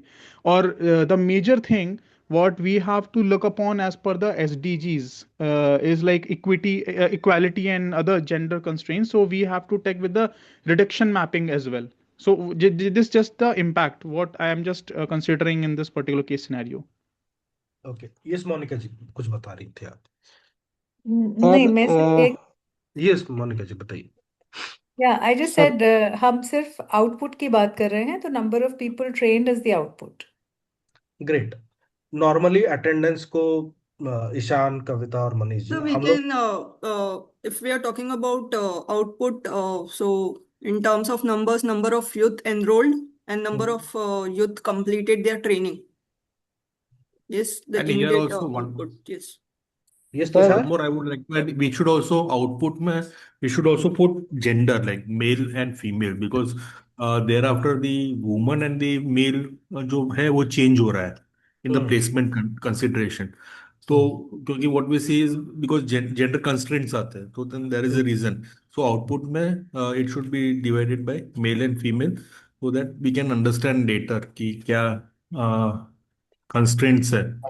It is by और output Yes. में yes वो तो है ही कितने आउटपुट और कितने एनरोल हुए और कितने आउटपुट हुए दैट इज वन। सर जहाँ तक मैं समझ रहा हूँ इसमें उस ट्रेनिंग प्रोग्राम में क्या स्पेसिफिक चीज डिलीवर हुआ है इसको देखना पड़ेगा।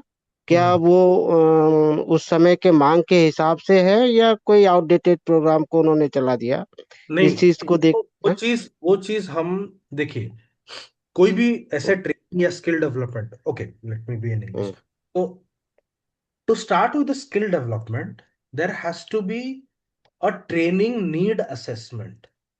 Is the training really the need of the enterprises in the close vicinity or a vicinity that is in the larger periphery? Yes or no?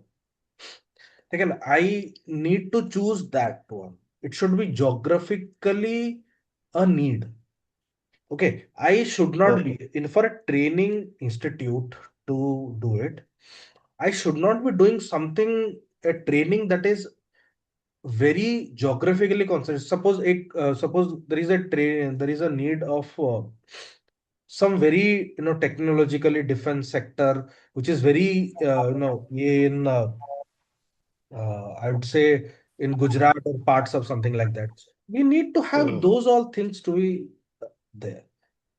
Okay क्योंकि हमें वो ट्रेनिंग नीड असेसमेंट से ही चालू करना है. व्हेन इट कम्स आउटपुट, जैसे तुषार जी ने भी बोला, ऑफ कोर्स जेंडर, कितने जेंडर ने किया, कौन से जेंडर, मैन वुमेन, आजकल तो थर्ड जेंडर को भी हम लोग ये कर रहे हैं. बहुत सारे स्किल सेंटर्स जो कि मेट्रोज में हैं, वो थर्ड जेंडर को भी उनके लिए अच्छी ट्रेनिंग्स देती हैं. सर तो इसमें मेजरेबल क्या होगा? Measurable. Sir, even I feel attendance should also be the output.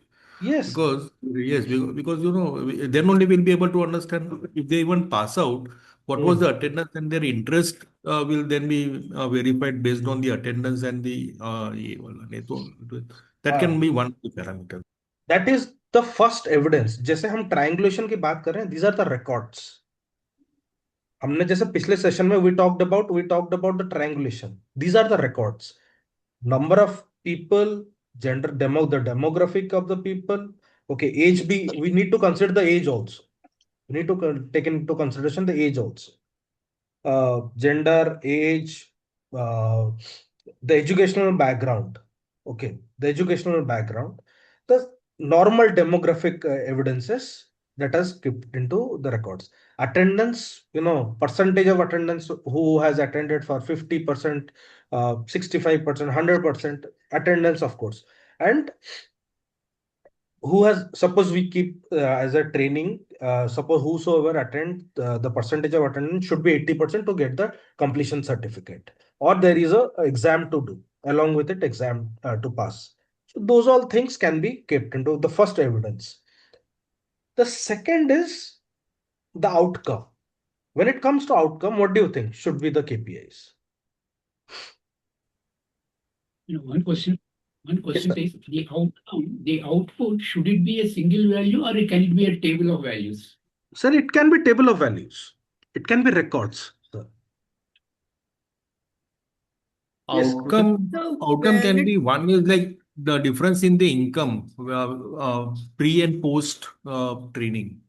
Okay. Like suppose he was unemployed. At times what happens, we in the rural belt, we take the kids or the youth from the agriculture belt where they are marginally employed. So in that case, they are earning 1,000, 2,000, and then have we put up a considerable increase in their income, and so then that can be one outcome, the change in the income or the status of the family or the youth. Can we break these outcomes into immediate outcomes and medium-term outcomes? For a better assessment, you should.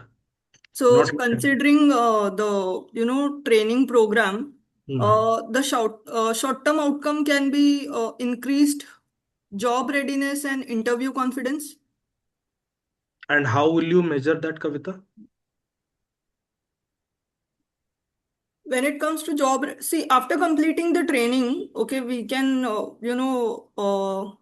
we can interact with the youths, we can have a conversation and with them, and we can get an idea as to whether they are really ready, and whether they were confident while applying for the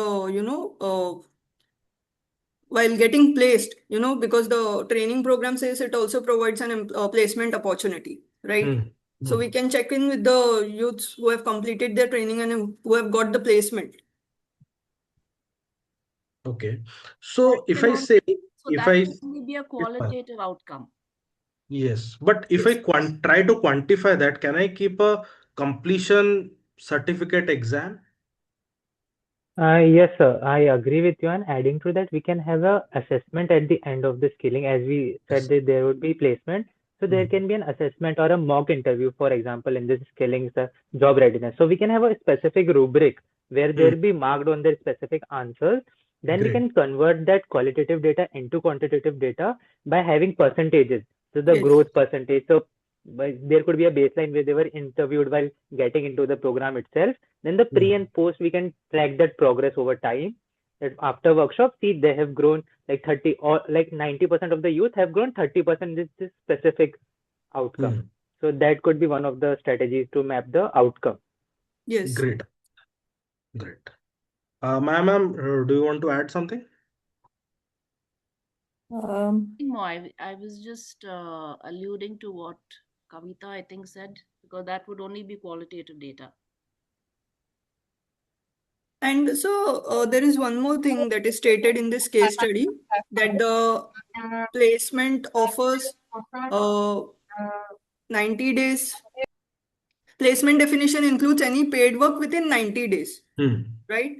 So if any youth who has completed the training program and, has got the placement, so if that youth is, is able to continue post 90 days, so there is a retention. Yes. Right? So that can be we can say that can be an outcome, qualitative outcome, right? From a long-term point of view, right? Because the training program was structured in a way that the minimum 90 days placement support was, assured. So if the youth is able to sustain after a period of 90 days, so that is a qualitative outcome. That is what I feel. Qualitative or quantitative outcome?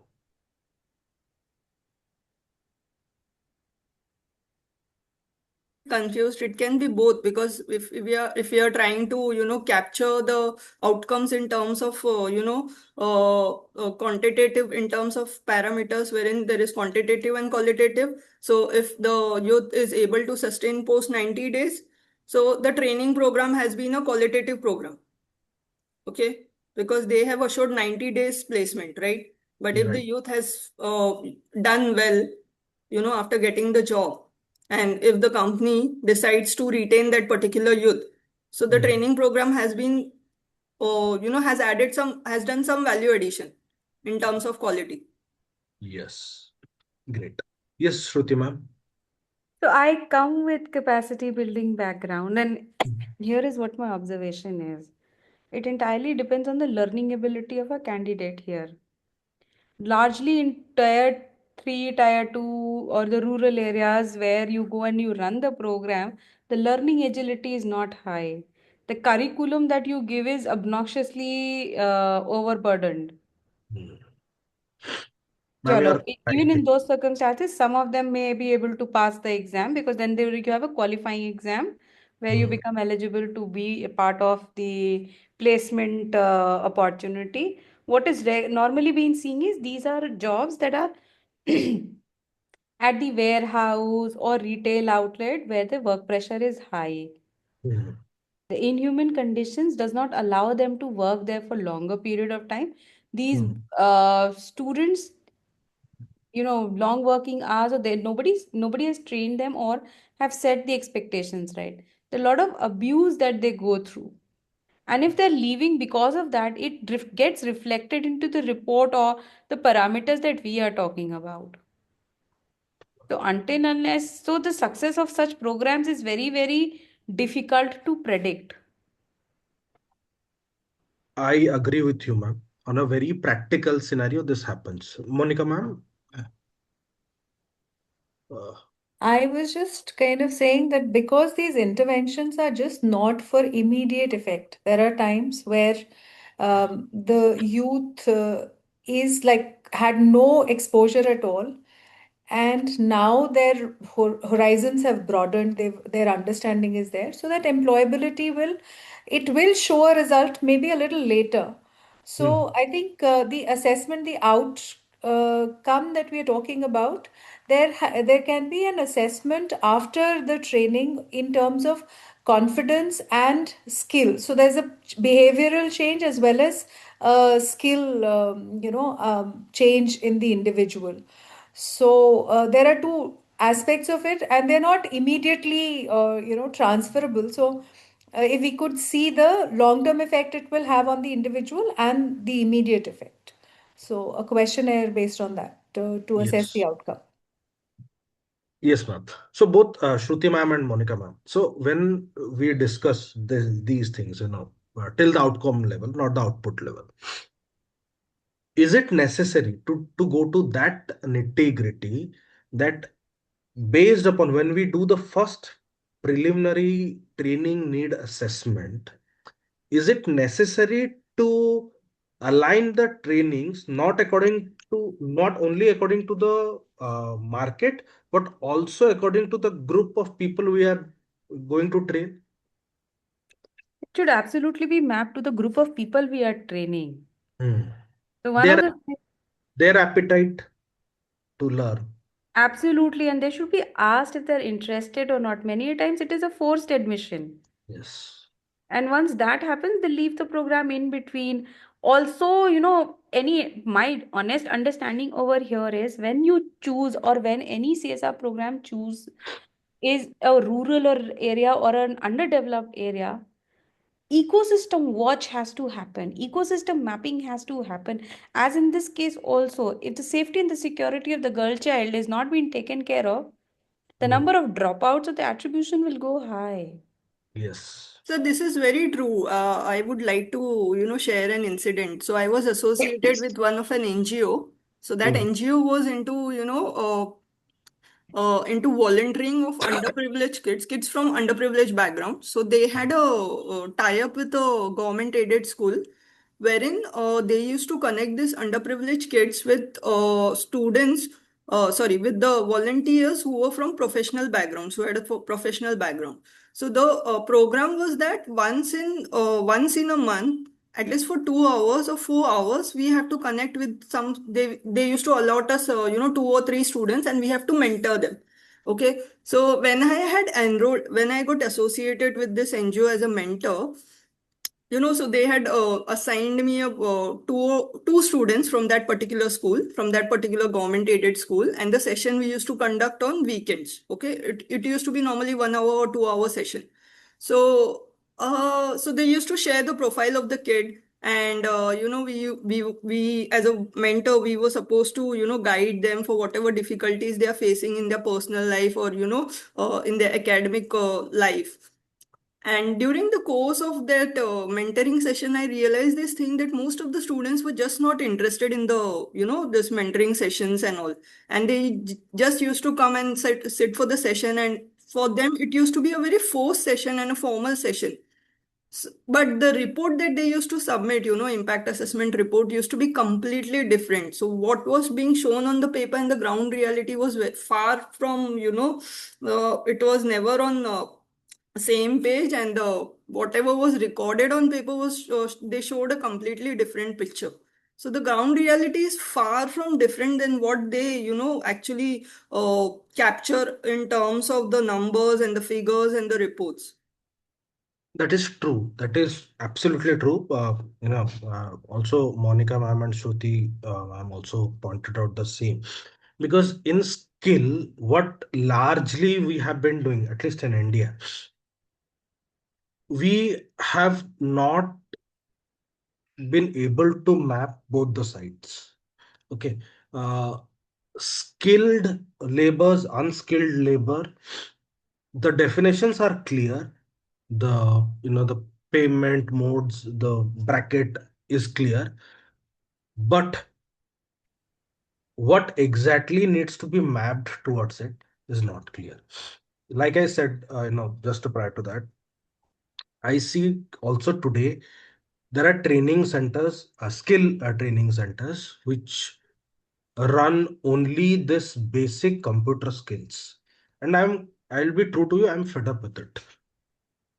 Because every person there I interviewed in the last 2 to 3 years, see, nowadays if you everything happens in a mobile, okay, the internet is accessible. You don't have to teach them how to access a browser, how to type a Google, how to search in a Google. Those things are known.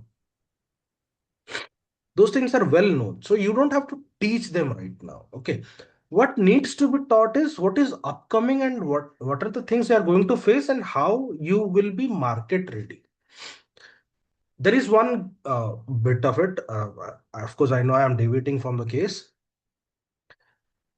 People, the agencies running the skill center do not have those instructors, and they manage, somehow they manage because they have some certain amount of money to spend by this financial year. That is one thing. Second thing, it is only the output that they measure.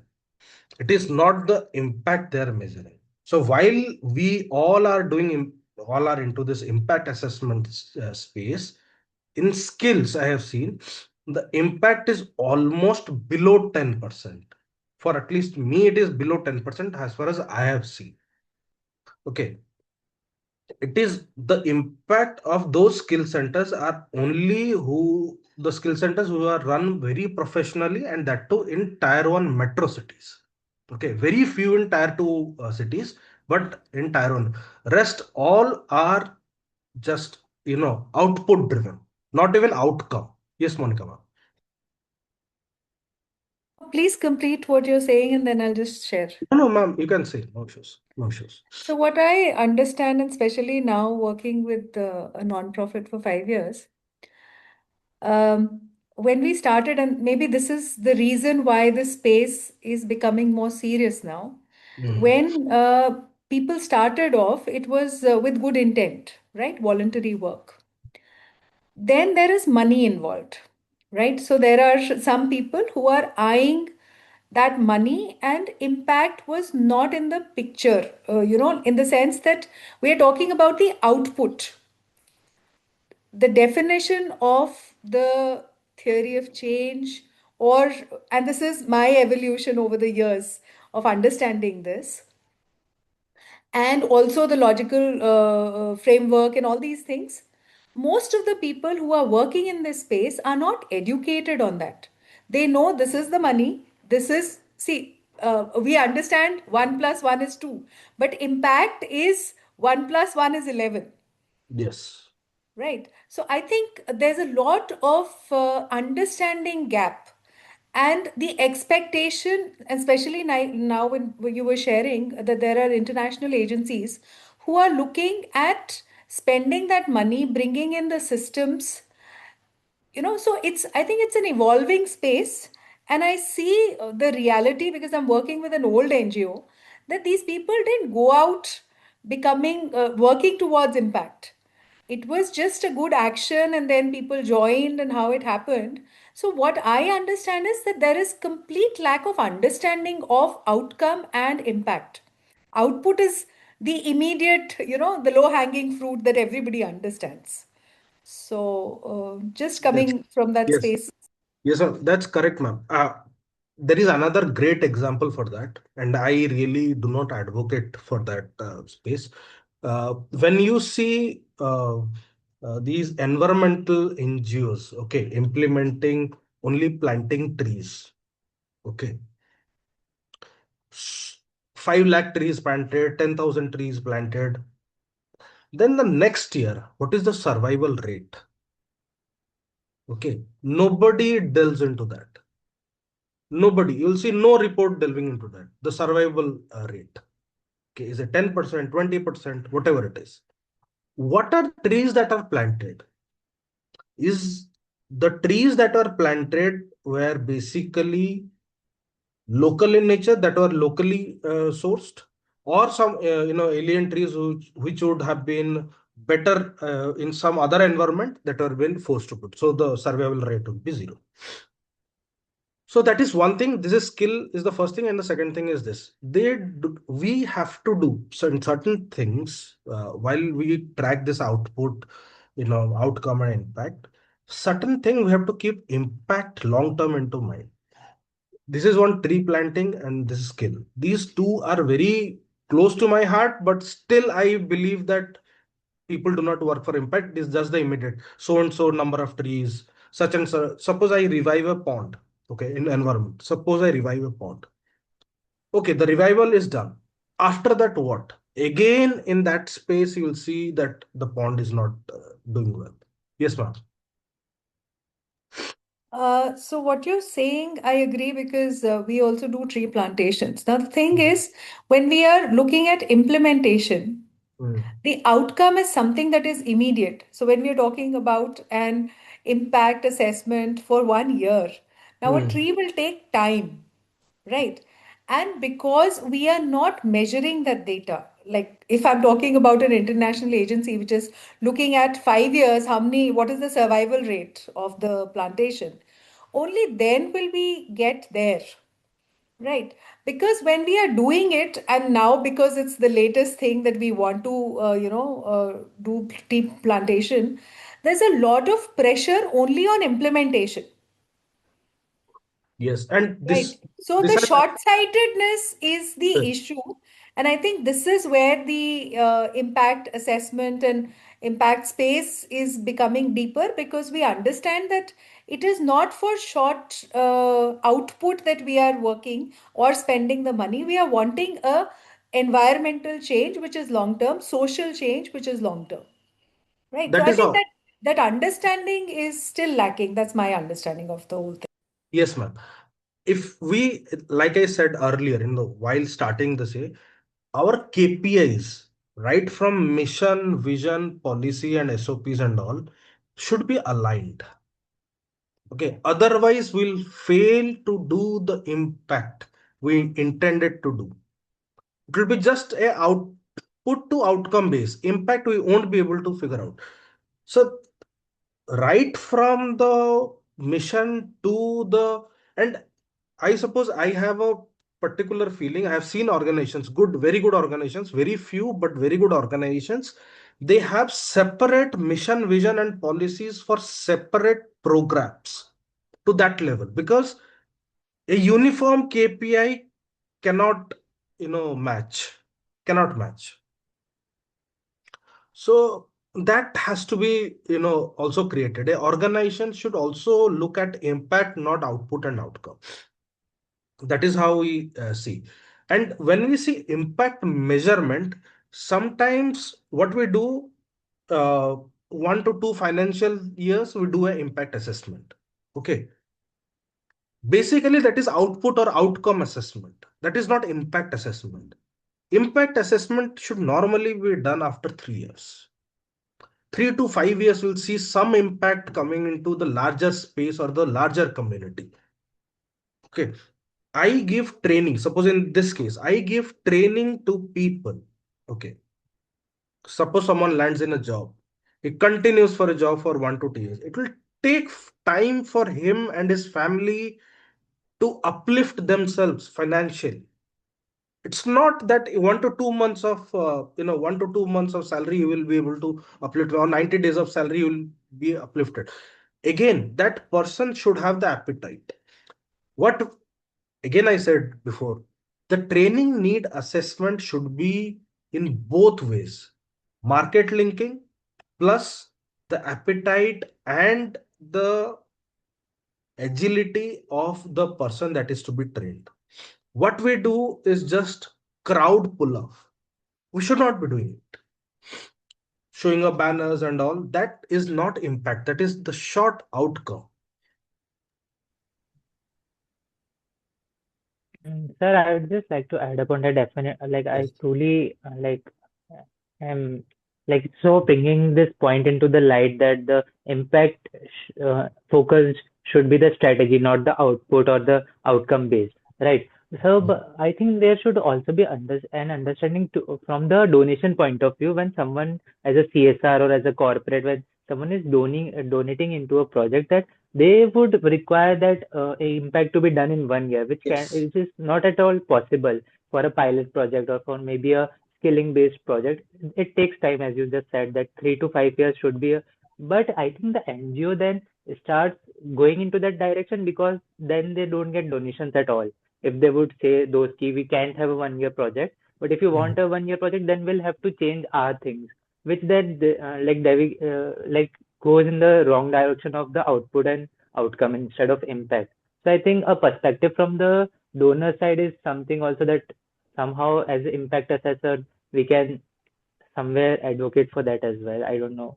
You can Yes. add. See, the donuts, I told you while we started our session at 11, we told there are different kinds of donuts. Okay. Highly engaging. So there again, these all systems are uh, in line. Okay. While you have a good stakeholder mapping, evolving stakeholder mapping, okay, you would also see who is demanding what, the needs and the wants of the stakeholders. Okay.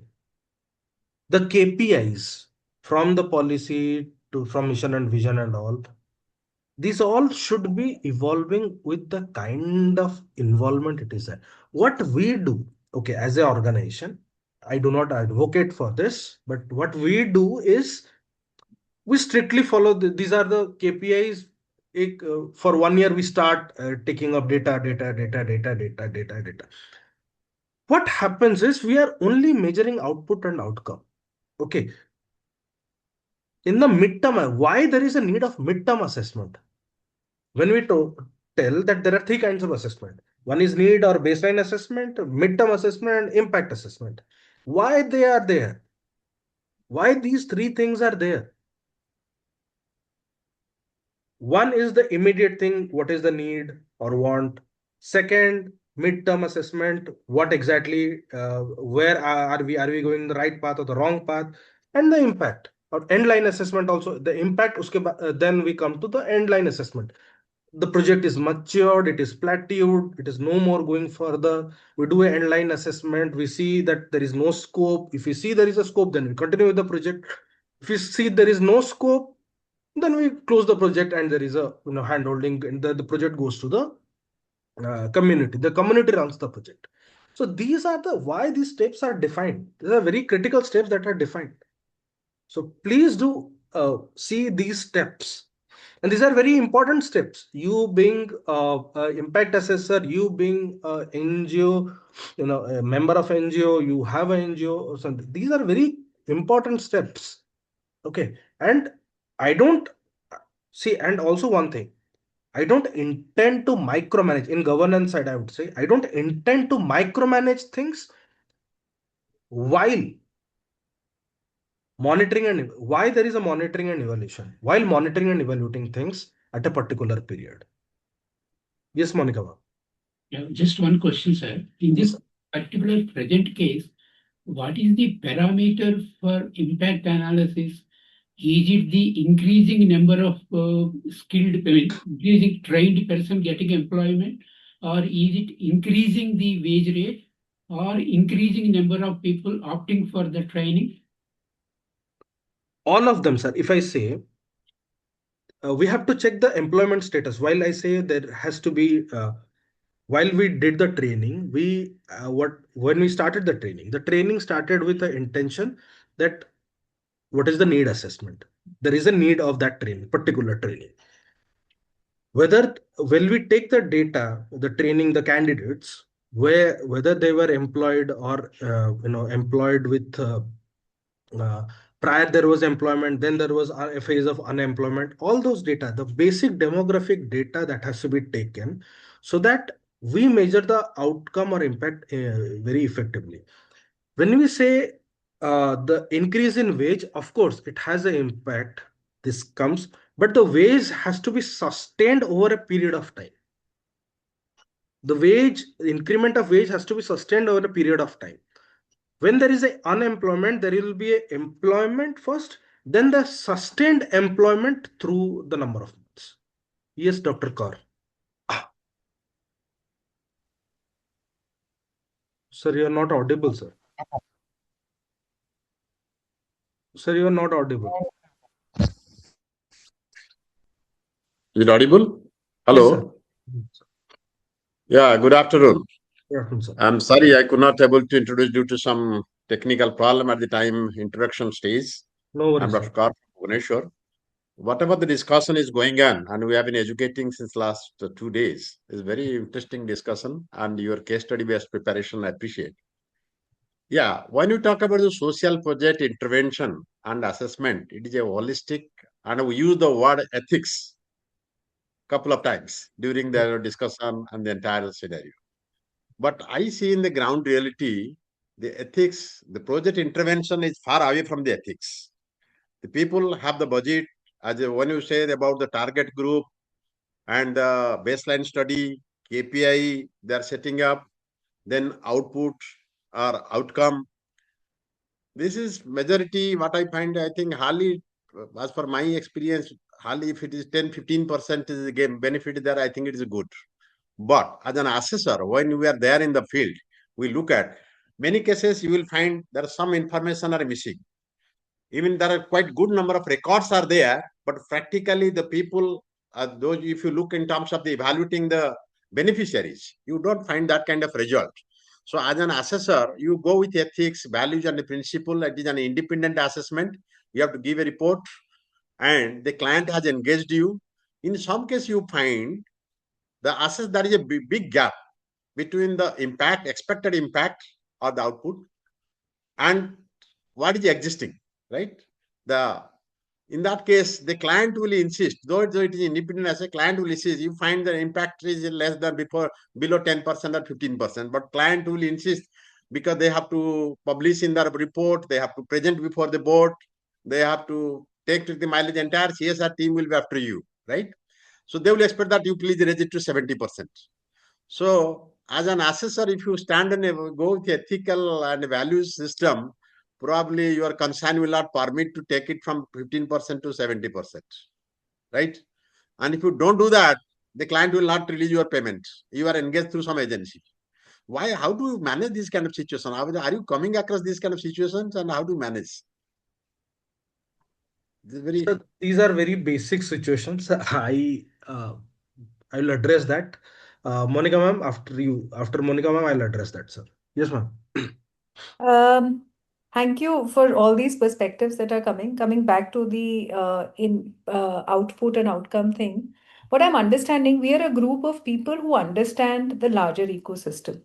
It's a huge systemic issue, I feel, that people working in the NGO space are not that well educated, where they understand uh, so there's implementation. So most of the people who are implementing understand the program and the implementation. They can collect data, but they do not understand the reason for that collection and this alignment with the impact that they are wanting to create, right? So while we were talking of skill development and 90 days of employment, we as in assessors, independent assessors, we are discussing case studies. Not all of us are even understanding it in the same sense.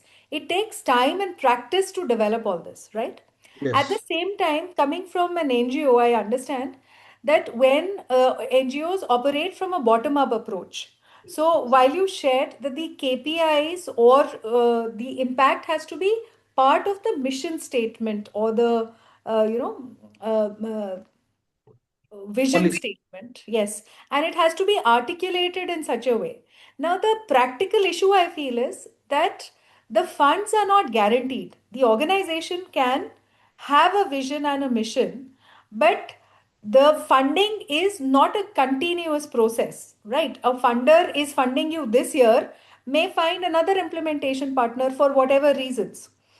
So I think there are systemic issues, and I see this space kind of integrating, the third space, the observer, the independent assessor, kind of bringing that independent view both for the donor and for the implementation partner, and addressing these systemic changes. Because at the end of the day, whether it is government or non-government, we are wanting to make a positive change in society.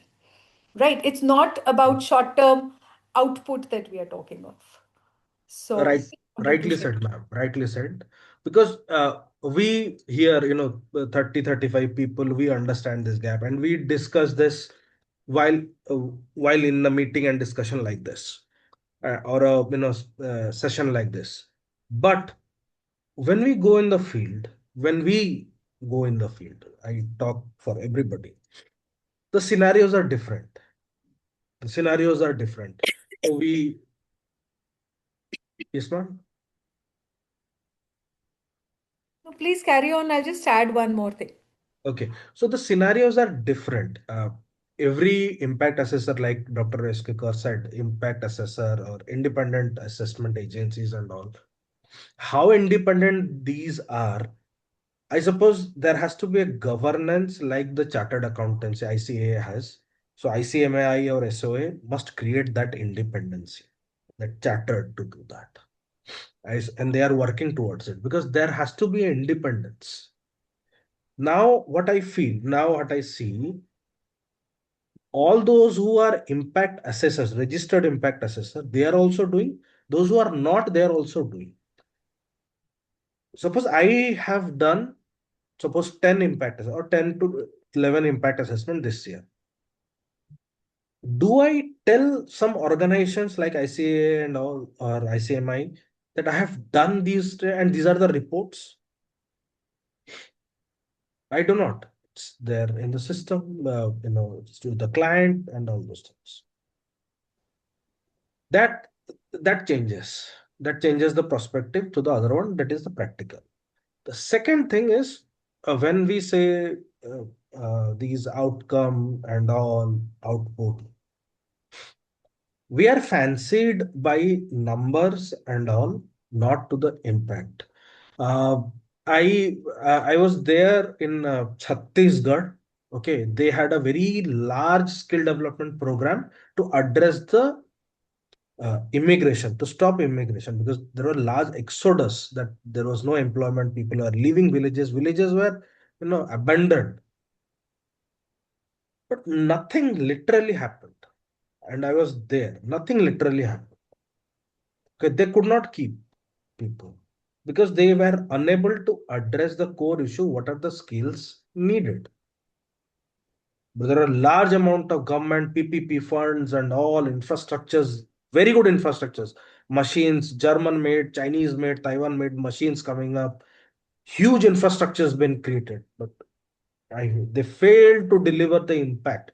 Output, of course, many people trained, they come register, people will show you the register list, outcome, result, certificate given, but the impact wasn't there. Yes, ma'am. So what I was also kind of bringing out, there are two things that I would like to say here.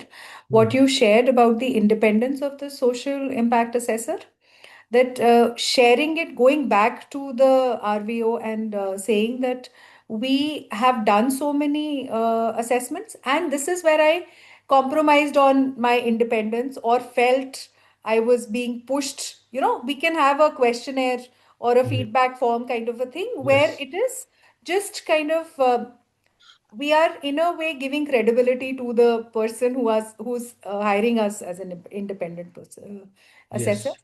The other I was sharing was that there is a complete mismatch in the need of the community, the thinking of the donor, because the donor is coming from their own headspace and the community is in their own social and conditioning, and their ground reality is very different. So when we are talking of a skill development program, nobody, and I think that is the biggest gap, that people who are decision makers who have the resources are completely disconnected from the ground reality. And I think Yes. that is where most of the mismatch of programs is, or the impact is not created, because the receiver is not even wanting that change. I Yes. want to make a change in a certain community while it is their, it's like a traditional way of living and they don't want to modernize. So you have to allow certain things to be there. So it's just something which is very systemic. I think that creates a problem in terms of the impact that we are wanting to create and it not happening. The gap I in terms of yes, ma'am, I'll expectation. give you a certain example. Yes, Shruti ma'am. So, just adding to Ajay sir and Monica ma'am, whatever you were saying, so with amount of time that I've spent in the industry, to my understanding is that, moment it comes to initiatives like community development and all that, there are there are two God syndrome that exist. One, the donors who want instant result, and we are the karta dharta. And Yes. at the receiver end, because they are at the receiving end, they say we should have a say, which is largely ignored. Gap assessment and all that, and if we, and people who are investing actually know the ground realities of these things. There are reports, there are connects, and so on and so forth.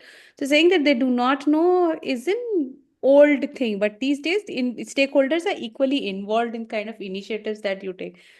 I think where I see the delta to be happening, which is a lack of empathy and compassion in the design in itself.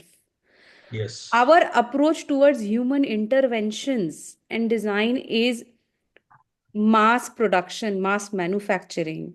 We're not looking at, the impact is we cannot create impact. Impact onus lies with the learner. In the entire design of the program, learning agility is not taken into consideration. So we can, at least in learning and development interventions, I can guarantee impact can never be guaranteed. Yeah, true, ma'am. That's true. The I also example I want. wanted to add here, Yes, ma'am. because we might go into a nutrition project, because I'm looking at the ICDS itself. If you Mhm. know what nutrition changes that happen in the country are point 1% over 5 years. So a lot of NGOs or even CSR assume that we will change the benchmark, we'll reduce nutritional deficits by 50%, and it is scientifically not possible. And many a times when we go as evaluators, I do feel that we don't really understand the dynamics of the problem. Recently, I went for a IDU intervention. That NGO was trying to connect me with the community. IDU is a hidden community where to get to them itself is difficult. We tried 2 hours to get to reach out to a community. It does not mean that the NGO is not working. It's just that the community is difficult. And very often, as evaluators, how do you really reconcile to the fact that what we may not see may not be really that the NGO is not working, but it might be the dynamics of the community that they are working with? Because what we want as change is because we want to change the indicators of the country. It is not we want to bring about a change because people want the change.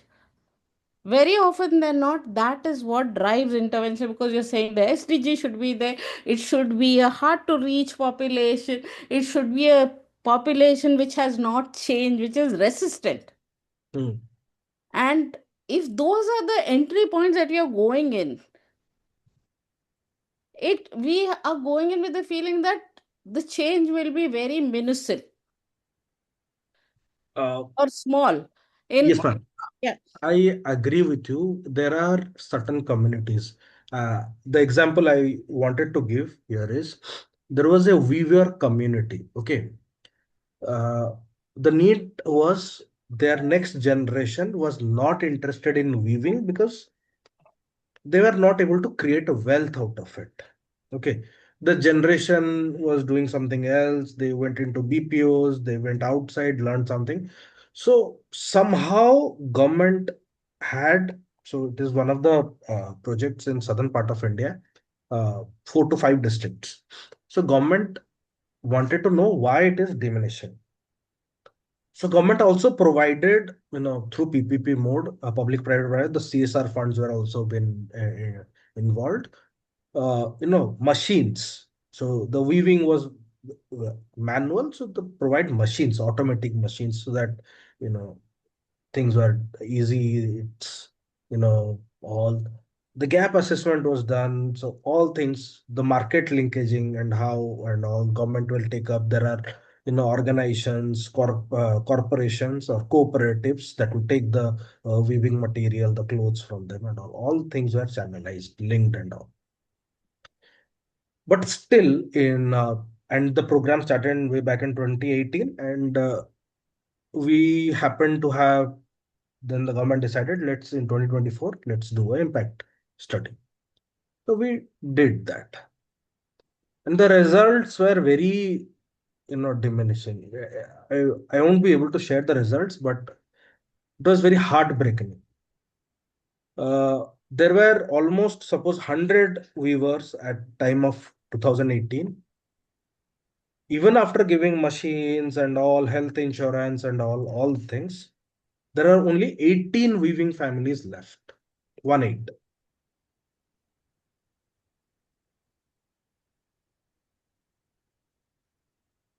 So when we see that change, that is the resistance towards that, because they are not, the current generation is not willing to take that as a employment. Anita ma'am, taking your example, so there are communities in India, I've seen tribal communities, those who are not willing to take medicines for that change. Nutritions, what we do is nutrition, giving nutrition to those all communities should be a study that has to be done to their food habits. Okay, what that is available and what is not a taboo for them. What we do is we try to inject foreign tablets, we try to inject food habits that are 1,000 kilometers away, that is available. They will not accept that. They will not accept that. So we have to trace, we have to see the nutrition. And one very good example is that there was a Swiss agency that worked in coastal part of Tamil Nadu. So there is a typical disease due to salt water and all these things. So they tried to see what are the nutrition, what are the food habits of the people there. Okay. And how that can be injected locally, not being able to address to their innovations and all. They addressed all those things and did, and they had a great result by in malnutrition, and there was a fatality of uh, early born fatality was also there and all those things. So they were able to address that. So that kind of depth and research you have to put in, as as Monica ma'am and Shruti ma'am also said, you have to be empathetic and due diligent in your approach. It's not that you have got the money, you have to spend and all those things. Aditya ma'am, hope I'm able to address. Yeah. So those are a few challenges. So the next session, I know we have overshooted in way, but the discussion was good. So in somehow we have discussed the impact assessment also in some context. There is a case study towards it. The time ends at 1400 hours. I suppose we won't be able to do it, but I would request you to do the case study and send me the 7 questions of the third case by 2 to 3 days. I am sending you my email ID. Please do that so that I'll at least be, oblige that, the discussions that went through, the practical experience that are shared by these forum were very impactful. So I'm sharing my mail ID. Please do share the solutions, whosoever wants. It's not a mandatory, but please do share so that the impact measurement, as we say, the session has been conducted, how should I measure the impact? And I would request not to use AI tools. Whatever feels, you use AI tools, but don't entirely use AI tools, please. So with the permission, I just want to share with this you, like, we are working into aerospace, defense, and space education segment basically. So with the international and national programs. So can we share that as well with you? Yes, of course. Why not? Okay, so So these are my coordinates I have shared with you. You can find me in LinkedIn also. Somehow you can find me in LinkedIn also. That's not an issue. It was great talking to you. Though the participation, I would say, in percentage in the outcome, I would say it would be, there are 5 to 6 participants. So it comes down to 20%. So, but the impact has to be good. If the outcome is losing out, the impact has to be good. So I would like to add something on this, the participation regarding that you spoke about. So I believe some of us are from a completely different background. We are from the CS, CA, and CMA community. So social impact assessment is a completely new field for us. So it's a learning phase that has been going on. And it's going to take some time for us to to understand the mechanism of how the impact assessment works. And so that is the reason we have been attending these webinars and workshops to have a better understanding before we get into the market and we take up the assessment assignments. So maybe because of that there are some challenges, and we have been trying our best in terms of gaining knowledge and sharing knowledge. So yeah, you can take that into See, I'll consideration. tell you what impact assessment is. Okay, it might be alien for people, but it is actually getting the facts, figures, and evidences right. Okay, facts, figures, and evidences right. Okay. So, is there any specific background and domain required for this particular sector, or like just like I just supporting this I statement of Kavita, like I'll CSCMA, tell you my CMA? background. I'll tell you my background. I am a engineer. Okay, I'm an Okay, electrical engineer. I have served power sector, oil and gas sector. Then I traversed myself to this. all right. Uh, So basically, I'm a defense researcher and an I aerospace engineer as I well. am not completely a social impact assessor, or you'll say I'm a 50%, because that's 50% I'm also a carbon assessor. Okay. The recent, the carbon, CCTS and Yeah, all. yeah, absolutely. So carbon footprints and this, because I'm into defense and space segment. So we have been working with Niti Aayog for this space education programs and defense education programs and aerospace programs, just to keep on the awareness with ISRO and some other eminent authorities. So I can understand that, like it plays a very major role in carbon footprint. So I've been into Paris and this European segments many times. Hmm. So I'm into this implementation of carbon sequestering projects and all. So those are things are there with me. So Yeah, indeed, sir. I have different domains to also serve, because Perfect, sir. that gives me the way to look at this sector, okay, or the social impact assessment in a different view also. If I Right. only stick to the social impact assessment, I won't be having a bird's eye view or a different angle view. It will be just that. So, how now I'm, in the way of, if there is a carbon sequestration project, what majorly happens is, I am sending you this participant reading you might have. Okay, so I've shared my numbers and all, so you can really. In the chat box. Yes, there is on the chat box. People might connect, so no issues with that. So while you are doing that, now while you are doing carbon assessment and all, you get along these social themes. You get along with the social themes, because mostly you see the plantations and all are going in this rural uh, areas. Yes, sir. So that is how I have to, have somehow been attached. That is good for me, I suppose. So that's a very beautiful sector, basically, as per the UN SDGs and like the sustainable development in a very perspective segments. See, somehow I'll tell you, that's my personal view. I don't know whether, all the people would adhere to it. I'm not a great fan of these SDGs. These SDGs are not localized. Okay, all These right. are localized for us. For me, India is a geography that needs to have its own SDGs. goals. Okay, if we are trying to adhere Yeah, to as a the global emerging leader, yeah. yes, so that will be very difficult. What basically we have been doing is we are trying to match the West to it. We cannot match. We have a different demography to serve.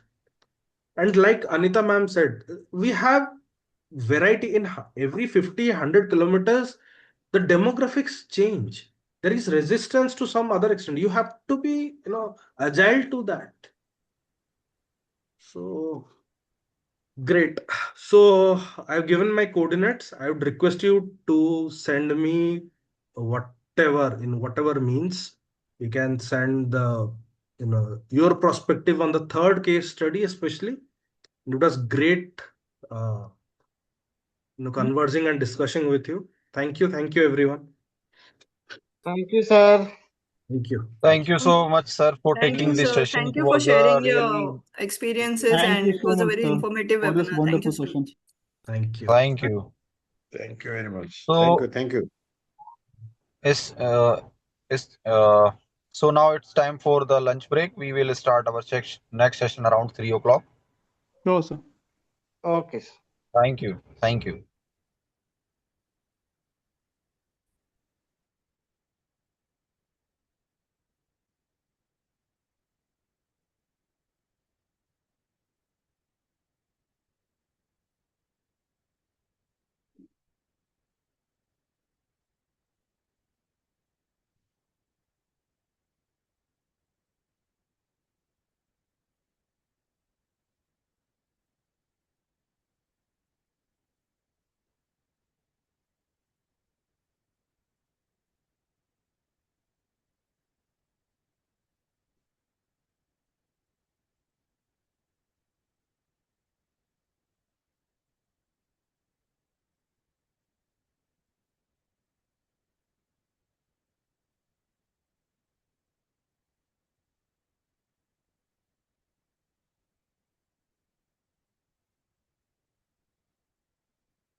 Good afternoon, everyone.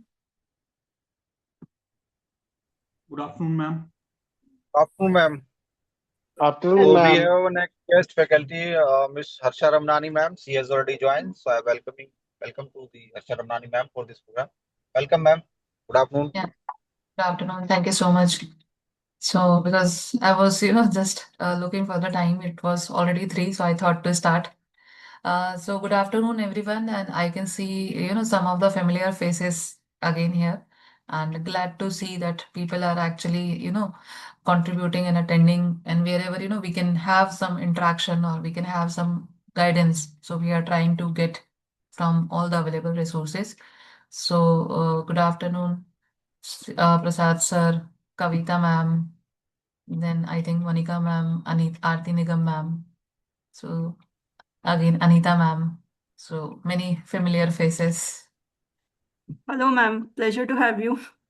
Yeah, I was same looking here. forward to your session. Hello, ma'am. Nice to see you again. Yeah, thank you. Thank you so much, ma'am. So, when we all are here together and few of people whom I know that already we are working in a impact assessment domain. So probably it is going to be a shared session where I am also going to learn something from all of you, and whatever I experience personally have, will try to share with you. The topics which are being assigned to me for this particular program, it is about the social impact assessment report writing and the case studies of the social impact assessment and the skills of assessor. So it's all about, after the work done on the site, that how needs to be presented, what exactly is the requirement, is there any particular framework, how report writing can be done. When I specifically, it is mentioned like skills for the assessor, so that is, I think, an ongoing process. It's not like on a day one you will have a certain set of skills which will gives you like, okay, this one is the best one. So on a gradual, regular day-to-day basis, we learn something from each project is something new for us. Each program is something new for us. So we'll try to keep this interactive, and let's discuss the practical cases, whatever I did in past, and probably you are also working on some of the cases right now.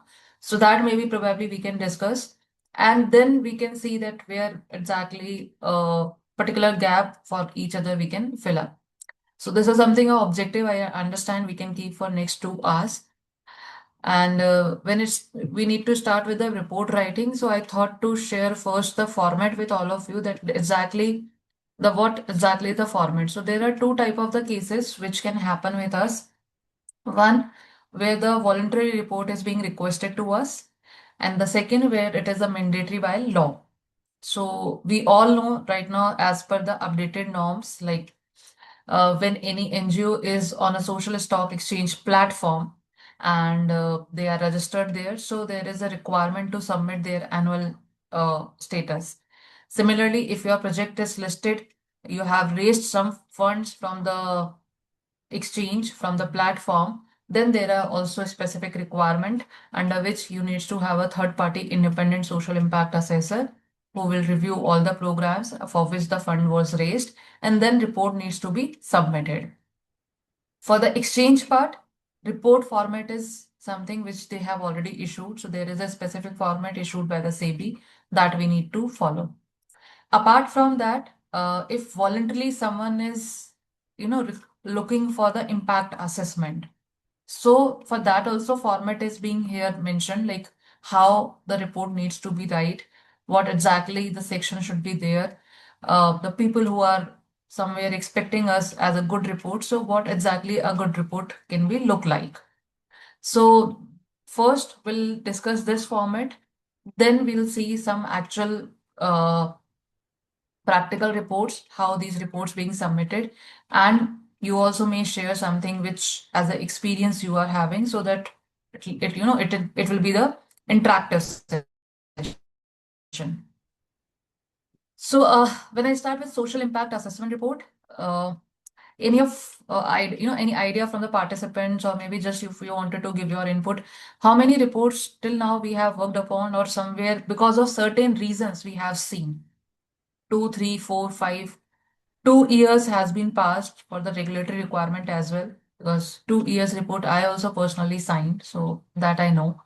And accordingly, number of reports somewhere we have checked, we have looked upon, prepared also. So just that experience I wanted to get from the participant side first. Any of you, just if you want to share, or maybe just you can use the chat box. 2 reports, 3 reports for listed companies, for the profit organization, for NGOs, for voluntary purpose. Yes, Manish sir. Yes, ma'am. I have done 3 reports, which is the funding agency is LTIM, and the project domain is agroforestry project based on the Sundarban Delta area, agroforestry. Forestry. Ma'am, did you understand Hindi? Yes, yes, sir. Say. Yes, because I am comfortable in Hindi, so please sir, that's why. आप you can easily, मतलब आप आराम से हिंदी में बताइए. Yes ma'am, मैंने 3 project किया है। एक तीनों एलटीआईएम का ही था। सोशल ऑडिट नेटवर्क की तरफ से मैंने किया था। हाँ, तो ये एक एक प्रोजेक्ट मेरा बनारस का था, जो कि एजुकेशनल प्रोजेक्ट था, जिसमें बच्चों को ऑनलाइन एजुकेशन दिया जा रहा है। उसी के असेसमेंट हमने क्लास 6 से लेके क्लास 10 तक के बच्चों को 3 सब्जेक्ट में उनको ऑनलाइन क्लास करिकुलम के हिसाब से उन लोग को ऑनलाइन पढ़ाया जा रहा था। उसकी असेसमेंट मैंने किया है।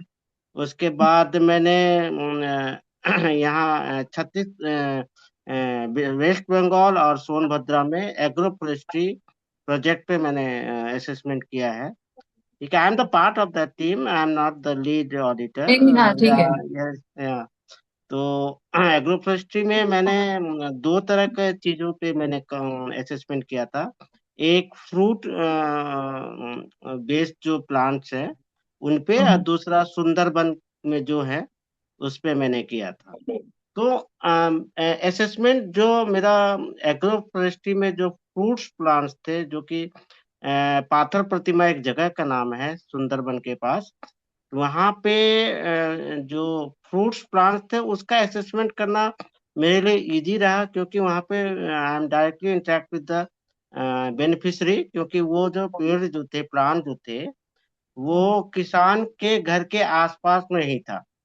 तो उसमें यस, और दूसरा जो सुंदरबन जो डेल्टा एरिया में जो सुंदरी पेड़ है, उसमें मुझे चैलेंजेस काफी आया, क्योंकि वहां पे मैं डायरेक्टली वहां पर बेनिफिशरी जो है वहां पे फिशरमैन थे, क्योंकि फिशरमैन ज्यादा उनको लाभ होता है। ये सुंदर क्लाइमेट में जो प्रभाव पड़ा पड़ा, लेकिन फिशरमैन को ज्यादा उनको बेनिफिट्स मिला इस प्लांटेशन से। ठीक है, ये इस तरह के काम मैंने किए हैं। ठीक है. सो 3 तरह की रिपोर्ट्स हैं जो अभी तक मैंने भी काम किए. If I share my experience, 3 kind of the reports I have done till now. One based on the voluntary requirement. Voluntarily, NGOs are asking for the impact assessment for the various reason. Second, for the CSR assessment. So for the listed company, it is a mandate that if your spend is more than 1 CR in a year and your total project size for that particular program is more than 10 CR. So for them, it is mandatory to have an independent assessment for their year on expenditure. Then obviously the regulatory one, जो अभी it is required for the social stock exchange.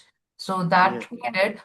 And a very interesting, the recent one that we worked, it was a kind of engagement with the NGOs, and where the funds being used for the specific cause, but a kind of forensic engagement.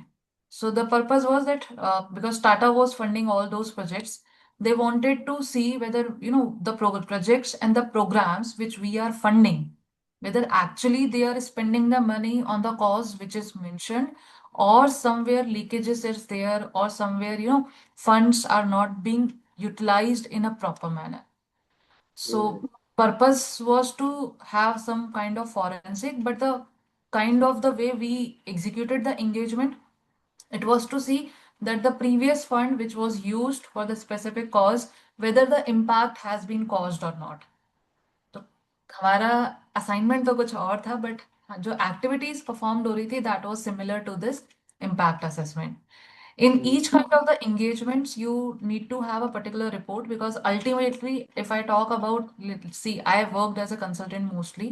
So if I'm working as a consultant mostly, I need to have something tangible, deliverable in my hands, so that I can show them that, okay, against this engagement, this is the deliverable. बिना Yes, yes, deliverable yes. के it is not being done so far. So and every report was prepared in a different manner. So first we will discuss about the social impact assessment report, which is something where people ask you voluntarily to conduct an impact assessment, or somewhere the funder or donor wanted to see whether the impact has been caused or not, or maybe that kind of the special engagements which sometimes comes in front of us. So in that scenario, this is the report which probably we can always have. If you see that how the report format is being required, because it is a very detailed report and gives a clear understanding when it's come in front of us. So when I see the report format, because this I specifically followed for the case. So it's say your report title should be clearly indicated. The report is the Independent Social Impact Assessment Report. So when I say independent, I need to make sure that I am independent to that organization where I am conducting a impact assessment. The people who engaged me for the assignment, I should be independent to them also. So there should be no conflict of interest in any scenario. एक चीज और difficult होता है, मतलब again when it's come to the eligibility part, because वो इस report में नहीं आएगा. Currently, when someone is requesting you to conduct an impact assessment, what is the eligibility criteria? Any of participant who is working in this domain, apart from the social impact assessor clearing the exams and everything, what is the eligibility? So exam clear karna is one of the requirement, and that I understand again that it needs to be cleared in once in a 3 year, because I again appeared for the exam, my 3 years completed, and then cleared it again. So yes, that need to be done. Every three years you need to give an exam. Now, apart from that exam, what is the eligibility now? If I need to sign off any of the report, maybe Kavita or anyone else who is working in this domain, if you can share Ma'am, your. I believe that you need to have a prior experience in impact assessment. So the entity, at least one person from the entity partner who is signing the report, they need to have at least 3 years of experience, if I'm not wrong. So there is, yes, a requirement that if you want to, execute the social impact assessment report, first you need to have a firm. And for that firm, 3 years prior experience is mandatory. Without 3 years of prior experience, your firm is not eligible to be registered with any of SRO. You need to register your firm. That firm can be the proprietorship firm, partnership firm, or any kind of constitution, company, or something like that. That is not specific in terms of constitution, but 3 years prior experience in the similar field is required, and one person should be qualified social impact assessor. And now, based on the updated notification, two social impact assessor is required to form a firm. So that is something we need to be taken care, because this is a little bit tricky. But now I understand 3 years already being passed. Not necessarily that initially you were eligible to form your own entity, but now if we worked in a right direction with people who are already working in this domain, having experience, probably now we are eligible, or in the next year itself you will be eligible to have your own social impact assessment form. So this is one of the important requirement. Many time it happened, many time I have seen, or many time I have experienced that people are not aware about that you need to have a entity registered with SRO to sign off all those reports. Just by clearing the exam and taking your personal membership with any of the SRO will not make you eligible to sign off any of the report. To sign off the report, you need to have a firm because that is a SEBI requirement. And ma'am, I believe, like even if you have cleared the exam, and so most of the people have this kind of, understanding that once you clear the exam, then after 3 years, you're eligible to take up the social impact assignment and you can sign the reports. But the criteria, I believe, is you need to have some at least Some 3 years of experience. experience. You Yes, need yes. to, yes. So to get your firm or to your entity registration, you need to give them evidence that you have a experience in the similar domain.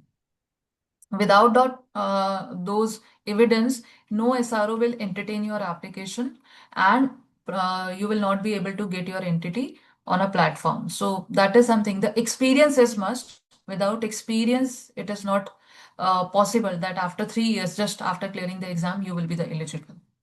And initially, it was my thought that every 3 years we are not required to give the exam, because I was considering that there will be certain CPEs or something like that being introduced. But till now, no, that kind of the provision is available here. I personally received the emails from the NISM that my certificate is expiring and I need to reappear in the exam before the expiry date. So just to make sure that I keep eligible for those engagements, I reappeared in the exam, cleared the exam so that again I can be the eligible for next 3 years. So till now that 3 years provisions is also there. Not sure that in future any CPE kind of things can be introduced, but currently it is not there. They were planning to introduce the CPE. Initially, they had communicated to me that post after 3 years, there is we don't have to appear for the exam. They will be coming up with some Yeah. So what I understand already, the request is on their tables that it should not be every 3 years of exam, but till now no decision has been taken. So if any of is again, coming, because last year, sorry, in 2023 from 20th January, the exams were started. So if any of people who have just, appeared very soon, उनका 3 साल खत्म होने को आया है. So my date was 24th January जब मेरा 3 साल खत्म हो जाता, but in December keeping 1 month time in a hand कि God knows whether you will clear in a first attempt or not. So accordingly I planned that let me appear in the December. So if anything happen wrong or goes wrong, so I at least have in time my hand. How was the examination, madam? Because I also have to appear for a second time in the. Sir, it was kind of just a mid, ऐसा बहुत difficult नहीं था. It was fine. Questions were reasonably, मतलब I was able to answer reasonably. Yeah. So it was not like a very high level exam or very tough exam. Again, if you are comfortable with this book, you know the background, you know I have an idea of things, you will be able to clear the exam. Is there any enlargement of the syllabus? No, sir, बल्कि उन्होंने कम किया है. Madam? So yes, if you see the last chapter with the different regulations and other things, वहाँ पे पहले बहुत सारे हुआ करते थे. So those regulations have been removed, only 2, 3, which is important for us to understand. Those are the regulations and other things. So it is more or like same, not much addition. The addition part is only whatever the change has come in last 3 years. There are various regulatory provisions changed. So those changes has been incorporated in this workbook. And once you register yourself, you will be able to download the recent workbook where all the changes are also highlighted in a yellow. So you are easily, check that what are the changes. It is easily traceable. Okay, ma'am. Yeah. Then if we see, okay, Aarti ma'am का मार्च में है. This book I will share in a chat box on a later stage. Just I downloaded at the time of my exam, so it's a recent one. And for registration, you need to go on the NISM website where you need to register yourself, and then you can book your slot. Ravi sir. So again, when we come to the report, title should be independent. Then you need to be clear that whom you are addressing the report. So whosoever engaged you for the purpose of engagement, that report needs to be addressed to the intended users. Then the assessment objective. Why we are assessing? What is the purpose? that purpose, the objective we need to clearly mention, so that report standing should be clear whether it is for regulatory purpose or for other purposes it is being prepared. Then your scope, particularly the identification of the organization and the function and the processes. If you see some of the report and how you can see all those report in this format, just check few of the listed companies. I would suggest you 250 or of 300, top 300 or top 400 listed companies. I believe all those listed companies budgets for the CSR are more than 10 CR. Their project size are more than 10 CR. And every year they are spending more than 1 CR. So you will find there a independent assessment report for their projects and programs. So for, if I give you example, Infosys, Wipro, Reliance, Adani, all those reports, just go on their listed company annual report. There is a section of the CSR you will find in an annual report, and in that particular section you will find a link of independent assessment report as well. What I understand, in past 2 years, all those independent assessment reports are also being prepared by a qualified social impact assessor, because now, as per the law, it is also being promoted to have all those impact assessments. So most of the organizations are have wanted to have the impact assessors on their, with their organization to conduct all those assessments. So that will give you a complete clarity how they are reporting. Then identification of the assessment client, identification of the assessment team, auditee participation, and the assessment. This was previously missed. If you see some of the reports 2-3 years back, identification of assessment team and the auditee participation was somewhere not clearly mentioned in the report. Few sections you will be able to get some names or maybe some designation whom they contacted, who was the impact assessor, or some, all other parties information from this side of table and that side of table, both sides. But now it is a clear requirement. Dates and location where the assessment activities were conducted. So this is now again clearly we need to mention a report. Client always expect that you click certain pictures, you should have a videos with the Google Map locations on and the time and the date on, so that it can be correlated when the activity was happened. Then impact assessment criteria, then assessment findings, related evidence, and the conclusion. When we say criteria, see, I think we all are working in the same domain for last 3 years at least, and we all know that it is not possible that when the year is completing now, like 25-26, which is completing now, next year you will get a assignment to get impact assessment, get it done for 25-26. Because how I can see a impact for the amount which is being spent in last year only, or the activities which being performed in last year. To see the impact which is long term in nature, at least we need to wait for 2 to 3 years. So to have that time, at least accordingly, entities are engaging us. If today I'll get any engagement voluntary basis, it will be probably for 23-24 or maybe 22-23, not for 24-25, and 25-26 is still running. So that's not possible. Then the statement on degree to which the impact assessment criteria have been fulfilled, and any unresolved opinion, if there is any. So we need to issue the opinion, and if there is any particular opinion which both the parties are not able to conclude and is still open, so that we need to give here. And this is kind of a voluntary expectation, but yes, it is expected that we should use that as appropriate we find in a report. So point number 13 is something on us, like the impact assessment plan, including the time schedule, kind of a best practice you can include in your report, a summary of the impact assessment process, including any obsolete encountered, confirmation of the impact assessment objective, areas where scope not covered specifically for the issue of maybe non-availability of the evidence, maybe because of the less resources or some confidentiality or maybe any particular reason. Summary, obviously, the executive summary is being considered as a best practice. Good practices which you identified, agreed action follow-up, and the confidential nature of the content. As a best practice, you can incorporate in the report, but not mandatory. 14th, the implication of your impact assessment program and the subsequent assessment when it is planned.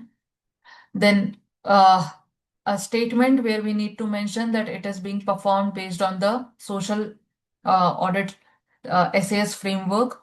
So this also as a just confirmatory statement we need to add. And a statement that as a social impact assessor, we have complied with all independence code of ethics and the required things. So this is something a format. They have also given the format like how it should be look like. So this is how the report is being required. When it's come to the conclusion, so for the conclusion as well, they mention very specifically how you need to draft that, because this is something ultimately as a result we are giving them. And if my conclusion is not clear, whether I am satisfied with the program achievements or somewhere I want to suggest certain improvements, so that we need to be very clear with respect to the format so that they have given, and a kind of opinion which we can issue, which is unqualified opinion and a qualified opinion.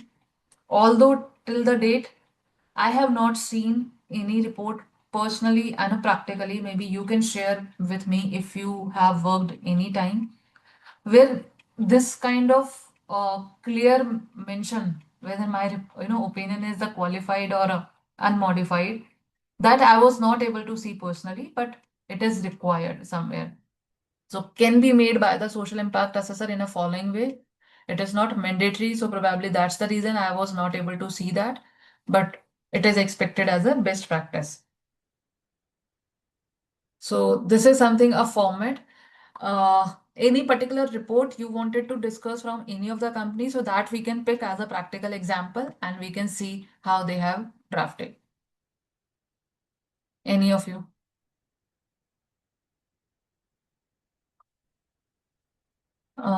So there is one comment in a chat box. Social impact assessment should include appointment letter, engagement letter, management representation, NOC from the previous social impact assessor. Social impact assessment is standard compliance, report, CSR resolution, scorecard, assessment rating. Okay, so there are various things. Yes, that can be mentioned based on the requirements. Like as I mentioned, sir, if it is the report for the regulatory purpose, their format is fixed. Form 1A, 1B, 2.1, all these are fixed. We just need to make sure that whatever details we are responding against the question which is given there, we are giving them a right response. Apart from that, it is already, up to in your hand how you make it very elaborative. And yes, obviously, when we need to follow the code of conducts and everything, so whatever the things you have mentioned, that we need to be very careful that for engagement, we should have an engagement letter. For after even getting all the data, mostly the primary data and the secondary data, you also needs to obtain a management representation letter. As a best practice, the NOC from the previous impact assessor, whosoever conducted the previous one. The mandatory requirement I have not seen yet, but the as a best practice, I also personally, follow the same, and the other relevant things also which you mentioned. So any report which any of the participant you wanted to discuss? Ma'am, is there any difference between social impact assessment report for government department and the private project reports? So, ma'am, again, it depends how we are being engaged. If government departments are engaging us with a specific objective and where they are giving that we need support in this particular structure only, accordingly, we need to perform our activities and need to provide the report. If they are free for the structure, then we can use the same structure. So, as such, it's not like that we can't use this for the government agencies. We can use, but whatever their specific requirements are there, that we need to make sure that we incorporate either in the existing structure, or if they provide us something different, so that we need to follow. We are not appointed for the government sector. Sorry, what you are saying, ma'am? Ma'am, we social impact assessors are not appointed for the government sector, I think. Personally, I have also not worked for any of the government agency for the impact assessment, but yes, there are the various people, various, previous professionals who are working for all those agencies and giving them reports. So based on their experience, I was sharing this. There are multiple requirements, like because state specific programs are also running, national specific programs are also running. Government also, required regularly reports what exactly is happening, and they appoint the people as well. Ma'am ये RESCI rating कैसे हम best में बना सकते हैं? I'm not able to get it. Which particular rating? RESCI parameters जो होता है फ्रेमवर्क में, समझ में आया मैम? नहीं, I'm not able to get. If any other participant. Okay. Let me framework used for the evaluation of impact. इसमें Logic framework relevance, effectiveness, efficiency, OECD criteria. Okay. Yes, Okay. yes. So there are, different terms that we can use. So that is again up to you how you, implement that. If someone is asking me, like generally I apply the SMART one, that how my impact assessment can be smart. I'll show you one report.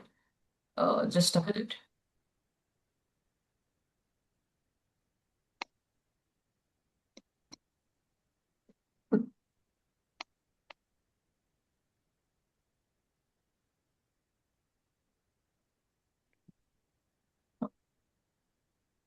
Two minutes. I'll show you just on a screen.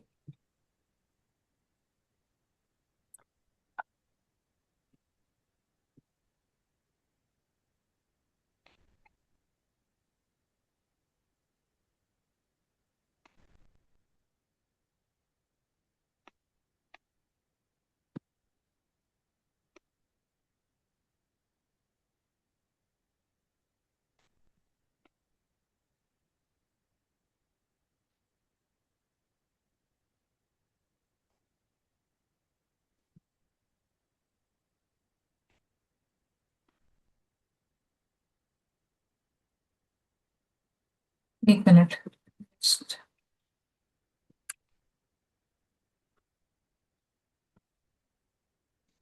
Okay.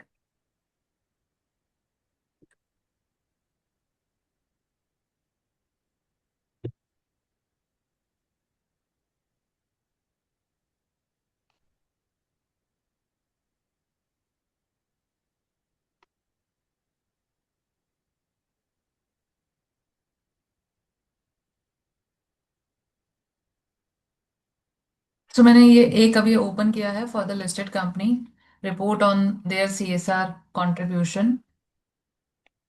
So framework, okay, UN SDG. So frameworks details people, different. Sir, I think आपके question का answer chat box में है. This, format which we just saw, you can find little bit similar one, and the sections are all are being prepared here. So how this report started? There is a JK Lakshmipat University in near to the Jaipur, where they are having a certain CSR funds regularly being contributed by the JK Paper Limited for the specific, group of the kids there who are studying in the college. So for that purpose, under section 135, this report was requested to the impact assessor, and the format which is being used, it is the similar one that we discussed recently. Sir, आपका भी question का जो answer है that I will give in this format. So here you can see section 1 is where it is giving you the introduction of the social impact assessment. First of all, what exactly is this particular engagement, under which particular section the appointment is there, who appointed, what the overall background. So the overall background you will see here, everything. Then their vision, mission about the project program, what kind of the vision, mission they are carrying. And there will be a certain numbers which you will find in all, whole report. And this is a public report. It's not like anything personal that we are discussing. So just you need to Google about the social impact assessment reports or CSR impact assessment reports. You will find a list of listed companies where all those reports are available.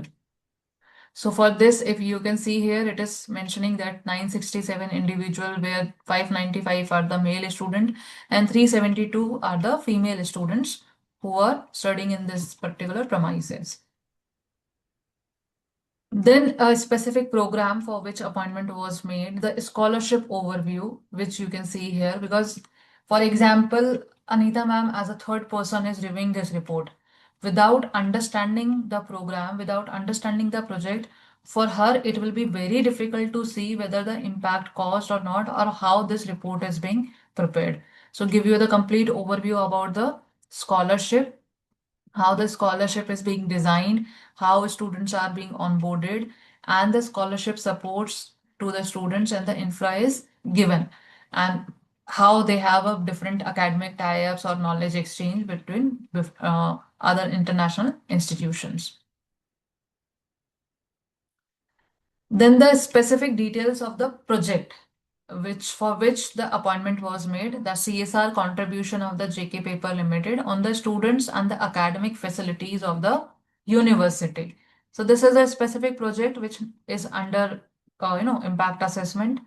The program area, so that we discussed, like the boundaries of your impact assessment. So that program area you will get clarity here, that what is the program area, who are the beneficiary groups, because till the time I'm not aware about who are the beneficiaries getting the benefit from the program, my start point is something, a lag which I am missing.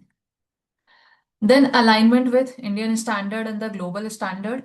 So the Indian, right now we have a social audit standards, the list of social audit standard, which is similar to the thematic areas. And then UN SDG, one of the participant has mentioned in a chat box, and there are other also global frameworks or standards which can be linked upon.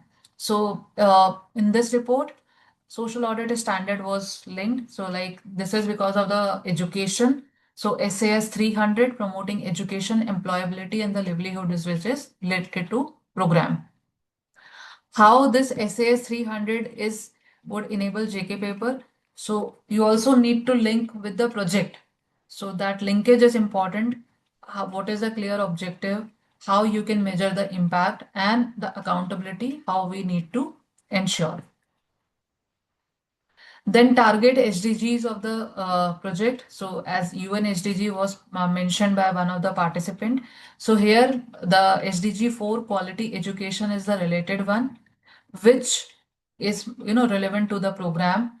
You need to give a background and then alignment, how it is aligned with UN SDG. So it is very important that when alignment is required, you align this completely with the SDG. Like if I need to give targets alignment, that what is my project program target and what is the UN SDG targets, how both are linked. So that alignment is required. So you can see here that extract of the selected targets from SDG 4 is given here. Now, from where all those targets can be extracted? Any idea how you can see these targets? If any of participant has any time linked their report with these targets, because most of the time we talk about UN SDG, how we are aligned with it, but the practical linkage is something which is, sometimes I feel missed in the report. India also has given a set of indicators based on the UN SDGs, Yes. which are very specific to India. Very specific. Yeah.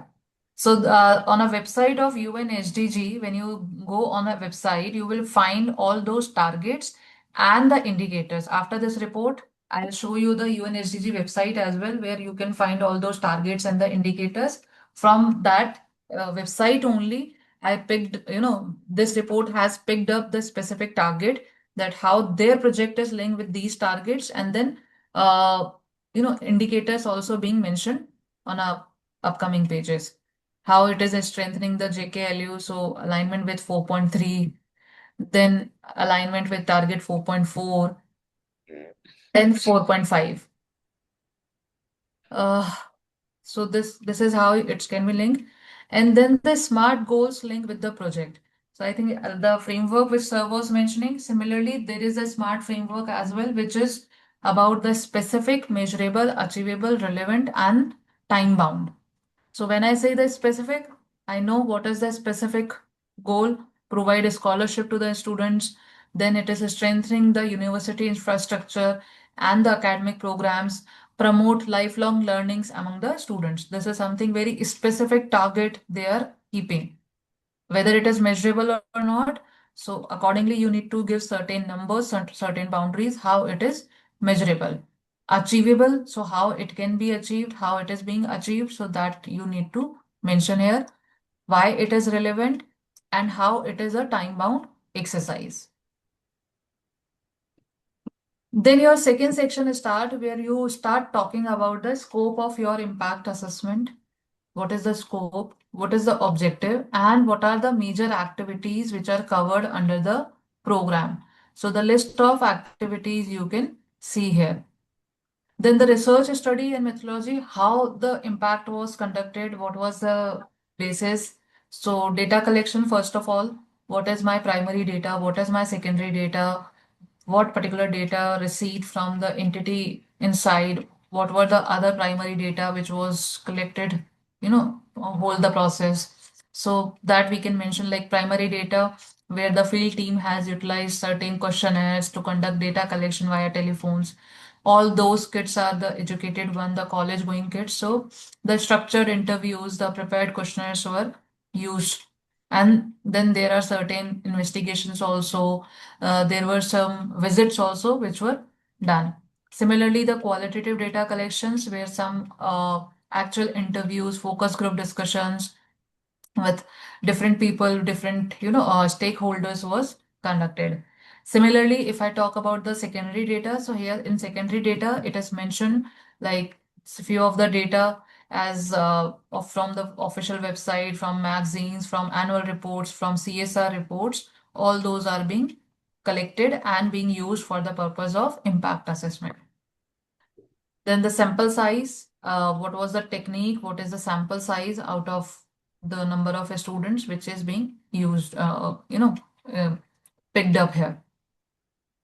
The research tool, so that here again mentioned like focus group discussions and the interviews mostly. Then the process of data analysis. So when it's come to the desktop review, how the desktop review was done. Then on-site review. So when the visits were happened, whom the people met, who were the stakeholders, and then the list of students as well. Then here again limitations. So the limitation were, first limitation you can see here that it is mentioned like low size of the response rate from some of surveys and the questionnaire. So 70 plus students were interviewed out of 367 beneficial students, and which is approximately 20%, so can be considered as a good size of sample. Then because some few of the students already graduated from the college and placed somewhere, so it was few of the students were not traceable, the details were not available, so that is again one of the limitation here mentioned. Then how we aligned this with the theory of change, so that alignment part you can see here how it is aligned. And when it's come to the alignment, so what is the input here for this project? So the input is your total amount of spend, the infrastructure which is available in our premises. Then what are the activities? Then output. So output is approximately 367 students who got the scholarship for which we were conducting an impact assessment. Then outcome. So what is the outcome and the impact? So impact, obviously, it's always a long term. So accordingly, you can see here how the utilization of scholarship was used by the college. So whatever amount they received from JK paper, out of which 58% was given to the IT student, 19% to the design institute, and the 23% to the management. So the allocation of the funds. Uh, Out of 367 students, 40 students who were the hostel scholarship was also given to them. And then academic scholarship.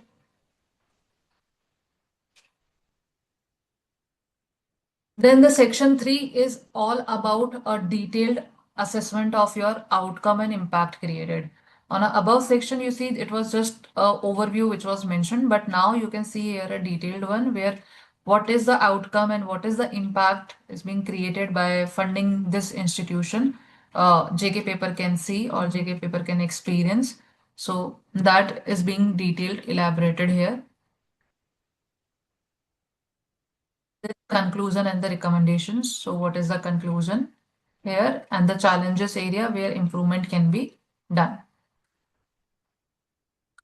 And the list of students for whom the feedback on the scholarship was taken as a target beneficiaries. So that list is given here.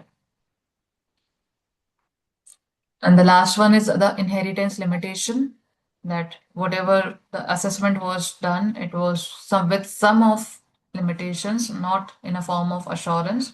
So that limiting condition is being mentioned here. If I now I want to show you the UNSDG website.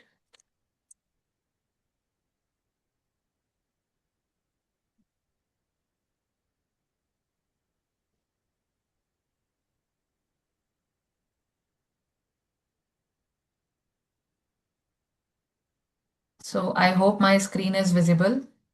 This is the SDGs UN website where all 17 goals details you can find. There are more details which will help you to understand as a whole what exactly is happening on across the globe for these 17 goals. But specifically the requirement which we discussed previously, if I wanted to see like this is goal number 4, which we discussed in the previous report. If I wanted to see more info on this goal, I hope my screen is moving. So goal number 4 is about the quality education and promoting lifelong learning opportunities. Overview will find here, and on the right side of overview, you will see the targets and indicators. So here it is the list of targets, like target number 4.1 is by 2030 because UN SDG goal is 2030. So everywhere you will find a 2030 only. Ensure that all girls boys complete free, equitable, and a quality primary and a secondary education. This is the target. How these targets can be measured, what can be the indicators here? So these are the indicators. So when we are performing our impact assessment, we can also align our process, our work according to this. The indicators we are also, we can also try to pick from there because that will be more relevant and it is easy to brief our observations, whatever we have, or where we are, finding a gap, that why we are considering this as a gap. Now, any of participant, if you wanted to add something here or if you wanted to ask something, or maybe, just you wanted to share as your experience. Anita ma'am, if you wanted to add here something based on your experience. No, I just wanted to add on the OECD reference that he made. When we look at the four aspects that the OECD framework has mentioned, it's a indicator to what the areas that one needs to look at. Whether when you say relevance, is the project really relevant to the SDGs or to other aspects, whatever the data that we have. The second one is in terms of the sustainability, which we already know whether this project can be sustainable. The other part is in terms of whether the sustainability. Then there is a gender component, whether the gender component is meaningful or not.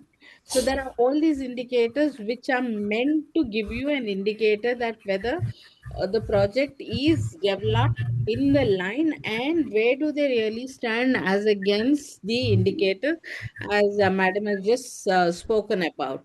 So so it's nothing complex or anything, but it's a way of approaching the whole evaluation. That's what I Yeah, want it's to say. yeah, it's a just way how we are communicating our observations or how we are looking for the project or the program. Yeah, so that's what it is. Yes. नमस्कार sir जी, मैं राकेश चौधरी बोल रहा था। जी sir बताइए please. नमस्ते। I wanted to know about the नीति आयोग's जितने भी sustainable development goals हैं and the standards which are required to be maintained. Can you throw a light on that? Yeah, there is Multidimensional indicators are there. So the standards and indicators by the social impact assessment standards given by ICAI and other institutes and the SDG programs of Niti Aayog. So I think Niti Aayog thematic areas are the similar one, which also being given by the social stock exchange. So these are the 16 thematic areas are more or less same like these SDGs. And when you go on the Niti Aayog website, the list you will find what are their, right now, if what are the state priorities, what are the national priorities, district priorities. So all those data is available on the Niti Aayog. So many time it happened like some people ask you or some people request you to recommend if someone wants to engage themselves in these activities. So which particular area they should pick for the specific locations and something. So that can be always referred in terms of the standards. So for these type of reports, the SAS is something which you can follow because if you read out the complete workbook and the sections and everything, so it is mentioned that somewhere you need to link with the social audit standard which is being issued by the ICAI that is being recommended. And apart from that, globally, if I wanted to connect, so UN SDG I find a reasonable one. There are also other standards available, but again, based on the program project, you need to pick the right one. And SDGs are something which is linked with everything. Like everyone is around the SDGs. So that's the reason I personally prefer to link with the SDGs. And the regulatory reports are different. So that I will, we will discuss after maybe in the next 1 hour, that how the regulatory reports are expecting us to report the findings and the observations. Thank you. Yeah, I did share the Niti Aayog indicators for 23-24. So, Rakesh, Anita ma'am has already shared in the chat box. Any other participant, if you wanted to add something here or you wanted to ask? And the report which I, presented on the screen, similar reports are available on all other listed companies where sprint is more than 1 CR and the project size is more than 10 CR. Recently, the limit also being reduced. Kavita may confirm us because which I aware about. I am personally aware about the CSR changes in the CSR funds also being there. So maybe the criteria will more increase for us where the more impact assessment we will be able to see in a CSR domain as well. It's not yet I think it has not been approved yet. It is still under consideration. announced Under, as yet. yes, under consideration. Under consideration. Yes, but वो consider हो जाएंगे. No, मेरे को नहीं लगता there is any difficulty. Few of the representation probably they will receive from the small size listed companies and their reservations, how they will form all those activities or how they can spend. But what I understand that it will be considered.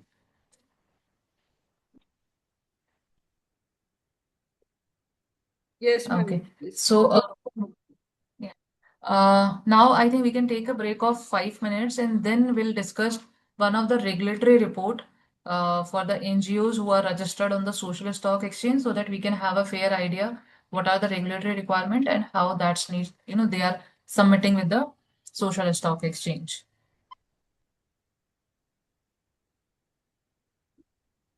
So it's 3:58. We'll again start by the 4:05. Okay, ma'am.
Can we start again? Yes, ma'am. Yeah. So, any participant, any idea which particular organization has raised highest amount of funds through social stock exchange till now? Don't know about till now, but I think recently Unnati, ma'am. Unnati 1.8. Okay. Yeah. I guess it's more, not 1.8. Again, they had gone for the fundraising, but I don't remember the amount. Okay, and if we wanted to know about it, what are the actually big organizations or the enterprises who are actually working very good in this domain, and also are on NSE and BSE, both the platforms raised funds. So Unnati, we know the name, Swadesh, we know the name, and there are a few other names also are there, like Mukti, Sarthak, all those names are there. So I just picked one of the report where, some of the qualifications also we can see, like how these requirement, qualification can also be there, or the reservation from the impact assessor side can also be there. So just the recent one report I downloaded from platform, the NSE platform. It is for Swadesh and for financial year 24-25. So the last date was, I think everyone is aware about what are the due dates now for the impact assessment report. Is there any change in the due dates, or it is the same?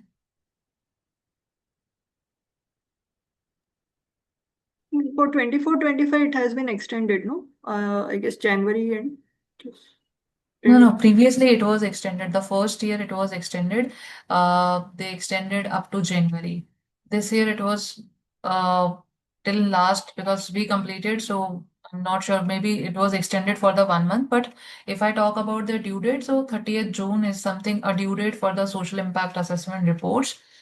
Previously, it was for the financial statement as well, but see, it is not possible to have a financial statement within 3 months from the end of financial year, whereas my taxation filing dates are 30th September, which says that if your organization is coming under audit, then you have a time of September to align that timeline. So financials timeline for the social enterprises has also been extended up to 31st October of each year. So now we have a two timelines, one where the impact assessment report we need to submit, and the later where you also can submit your financial statements. Quarterly statements, we all know that once the quarter end, within 45 days, we need to submit the quarter fund utilization statement for the quarter. So this particular report is a social impact assessment report where the enterprises has raised fund through the exchange, and because of that, independent assessment report is required. This is for financial year 24-25. You can see it is for the Swadesh. The registration details are also mentioned here. Report format you will find same for each, because that is the mandatory, the regulatory format. Now we come on the impact report, how probably it is being prepared. So here again, just a cover letter where the mandatory details are there. Here it's form 3.1 started. So form 3.1 is where the independent assessment report can be submitted to the exchange, annual social impact assessment report we call it, where the section 1 is talk about the foundations, like who are being engaged by the enterprises for the purpose, and the details of the program or the project for which the fund was raised through exchange. So this is the detail of the project for which the fund was raised through exchange, which particular district and a state is being covered under this program, the SDGs who are linked. So that linkage you can see here. Then management responsibility statement, and for regulation 292E, like the preparation and the responsibility of the identification of program, it's all about with the management, and more specifically section 3, which is being report we are preparing here. So whatever details we are mentioning, the preparation part was done by the management only. So it's a standard language. Then what is the social impact assessor responsibilities? So that responsibilities you can see here, assess whether the project is operating in accordance with the stated strategic intent and planning. So where this section come, how I can see what is their strategic intent and planning. If I need to link this report and to understand as a whole, where I can see this.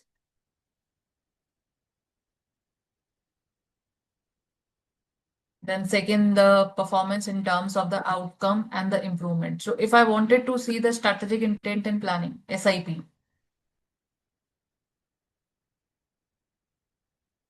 Yeah, the form 2.1. Maybe any of you worked or maybe seen. So just once session is over, what you can do that go on all these enterprises website. All these documentations are available there for their yearly filing and everything. Once you go through with all those filings, you will be able to link.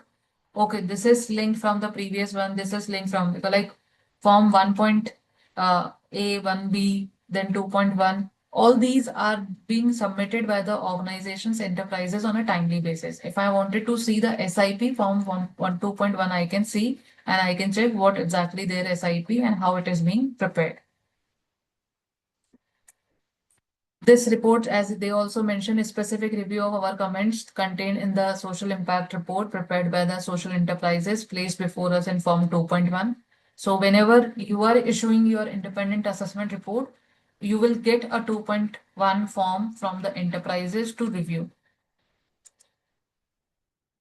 Then what work they have undertaken, the project, when it is started.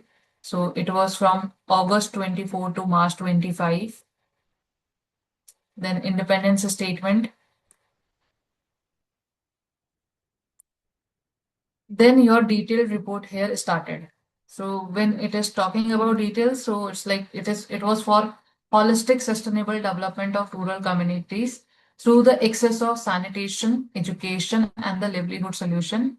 And the time period of this program is for the 18 months initiatives, which is being implemented by the Swadesh Foundation. So the total tenure for this project is the 18 months, and it is being implemented by the Swadesh Foundation. Their target beneficiaries whom they are targeting or the opportunity. So it is for 4,000 plus rural households across 11 blocks of Nashik and the Raigad district. So this is the boundaries under which the impact assessment was conducted. This report is specifically for initial 8 months as mentioned above, from the period of August to March, and the implementation which is covering these particular sections, which is the beneficiary selection, how they have been selected, the baseline socioeconomic survey result. So for every program and project, we always have one baseline with us. So that survey results, stakeholder engagements and the community participation, and the challenges, risk and sustainability strategies. Then the scope and objective. So the scope is here to see the effectiveness of early stage intervention, to see the robustness of the KPIs, the key performance indicators, and the involvement of the stakeholders and their feedback. Because if in initial stage we go with all these, we will be able to somewhere, if any improvement is required, so at least we have a time to improve that. What is the approach and method they applied? So they mentioned here.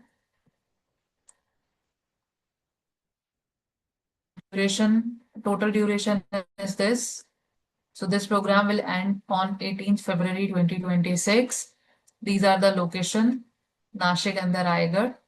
Their focus is on these areas. So sanitation, sustainable livelihood, then education and employability. Their beneficiaries, as mentioned above, so these are the beneficiaries. And this is the expected outcome. Then timeline, what is the timeline? So, detailed timeline you can see here, like for sanitation, what is the timeline, preparation of the detailed program note, then how they will provide the trainings, the grounding of livelihood, monitoring, project, everything they mentioned here. Then data collection. So again, you can see here how they selected total 345 samples selected from the population of 3364, which is a 10% of the universe. So what is the decent sample size you understand as an impact assessor we should pick? And what should be the basis of that sample size? Any idea?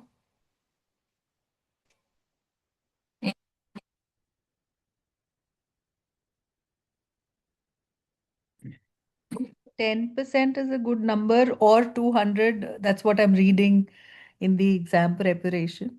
And it should be random sample, that should be the attempt. Yeah. So the random, or maybe like how they approached as a hybrid sampling approach, where the both representativeness and the risk-based targeting was considered. So based on the program project, your understanding, how you feel that your professional judgment, you can pick a reasonable size and the approach for the sample. Actually, there is a sampling calculator which you'll find online, and you can use it. If the sample is big, then it will give you a certain amount. What we do is that we add another 10 to 20% because people may not respond based on how the community is. So that's how you go about with sampling. That is for quantitative study. So I think what we ensure that at least we have a responsive sample with us more than 10 or 15%, considering the program and the methodology that we used, what I understand. It is not a something, if I picked initially 300 out of 3000, and out of those 300, 200 are not responding, so I'll conclude my opinion based on 100 responses. Probably I will go more for the samples so that at least I have a 300 to 400 responses from 3000 total population. So this is something we also follow as an approach. Initially, we do sample. Then if people are not responding, we are not getting the response from the beneficiaries, then we go for the higher size of sample. Then key findings and the analysis. So here, as a key finding, you can see they mentioned like 99% of the reported have functional toilets, household have reported as a functional toilet at home. 76% of the households perceive the improvement in the physical health of the family members and other things. But the very important part, which I like for this report, is their analysis, reporting the gaps and the recommendations. So personally, I have seen this like as a very good in terms of the even if there is a small gap that has been reported and accordingly the recommendation was given. So here it is like as per the fundraising document, because why it is important to report here, people have subscribed that particular instrument, they have donated the amount for certain cause, and after that if there is any gap in terms of the result, whether it is a small or big, at least we should communicate that gap to all the stakeholders, to all the donors and the funders who donated amount for the project. So here you can see like they mentioned as per the fundraising document mitigation plan, it was mentioned that Nigrani Samiti is responsible for ensuring the regular usage of toilets. In case of the water issue or something, different issues like behavioral challenges also mentioned here, the foundation will address the issue and work towards the solution. Still, there was a gap of 4% of households they have reported practicing open still. So recommendation was given that they should regularly monitor, and unless the water scheme is completed, they should toilet construction should not be built, because then there is no point to use the funds a place where it is not being they will not be being able to utilize that. Similarly, other gaps were that grant meant for the household was disbursed to the VDCs on their behalf. No follow-up was noticed to confirm receipt by the actual beneficiaries. So that was one of the major observation or the gap. Then beneficiaries are to be added only after the confirmation of the toilet construction completion. However, in one case, a beneficiary was added despite the construction being is incomplete. So when they are submitting the total size, the beneficiaries, if more beneficiaries the organization wanted to show in any form, so that also they have reported. Although it was the only one case out of 3000, but reported here. Then few interventional scalings and the employability data, so that they given and the gap which they identified. Their disclaimer that KPI outcome of the GTT cannot be commented on. However, 477 college graduates were trained and aligned with the fund utilized and the milestone specified in the MOU with GTT. Then another program of vocational scaling of the youth. So data for that. Then analysis and gaps. So you can see even for the 1% of the participant were part of the decorative painter beach batch, which was the postponed due to majority of the participation migrating, although no payment has been made for the batch and is still marked as a complete in the beneficiary master.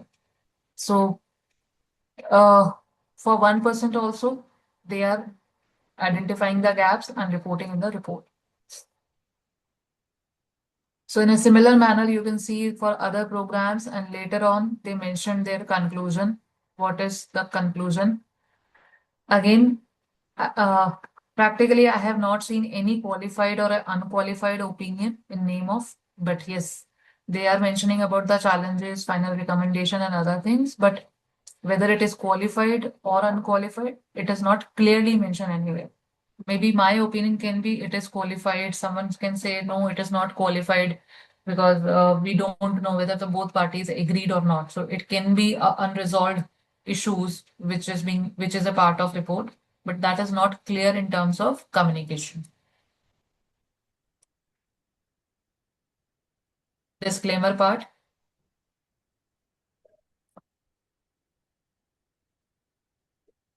So this is how a regulatory report can be prepared.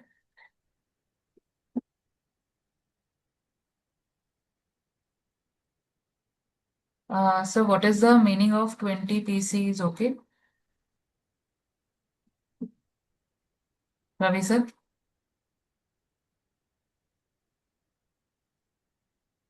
I think it's 20%. Acha, okay. Okay. So, Ma'am, can you share this report? Because I guess 3.1 is not available on NSE websites. No, it is available. Let me share the link where I have. Let me share the link where you I think access. it's on BSc website. Just a minute. And it's on NSE website, 2.1 reports are available, but for 3.1, I'm not able to find. Because I downloaded from that. Where?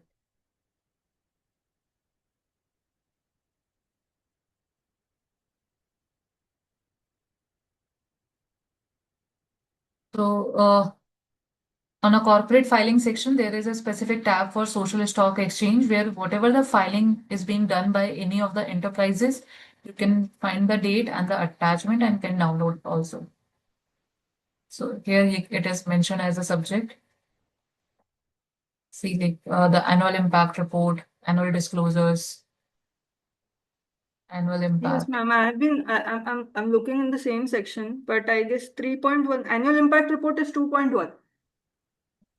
I couldn't find 3.1 anyway. Weeks was on 30th June.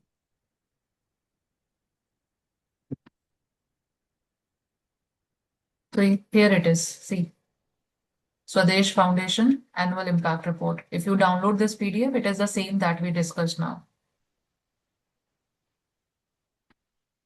Just check if it's still, because they uploaded twice. I'm not sure why it was uploaded. It is like on 1st July on a late night 12 a.m. and then again at 2 a.m.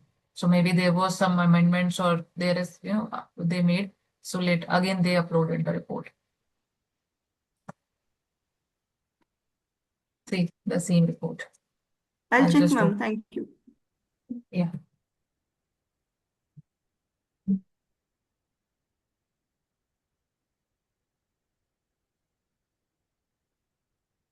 So these are the revised reporting forms. Previously, there was a different, like later on, SEBI has changed. So Form 1.A, 1.B is something which covers the journal and the governance disclosures, not dependent on the statutory financial audits.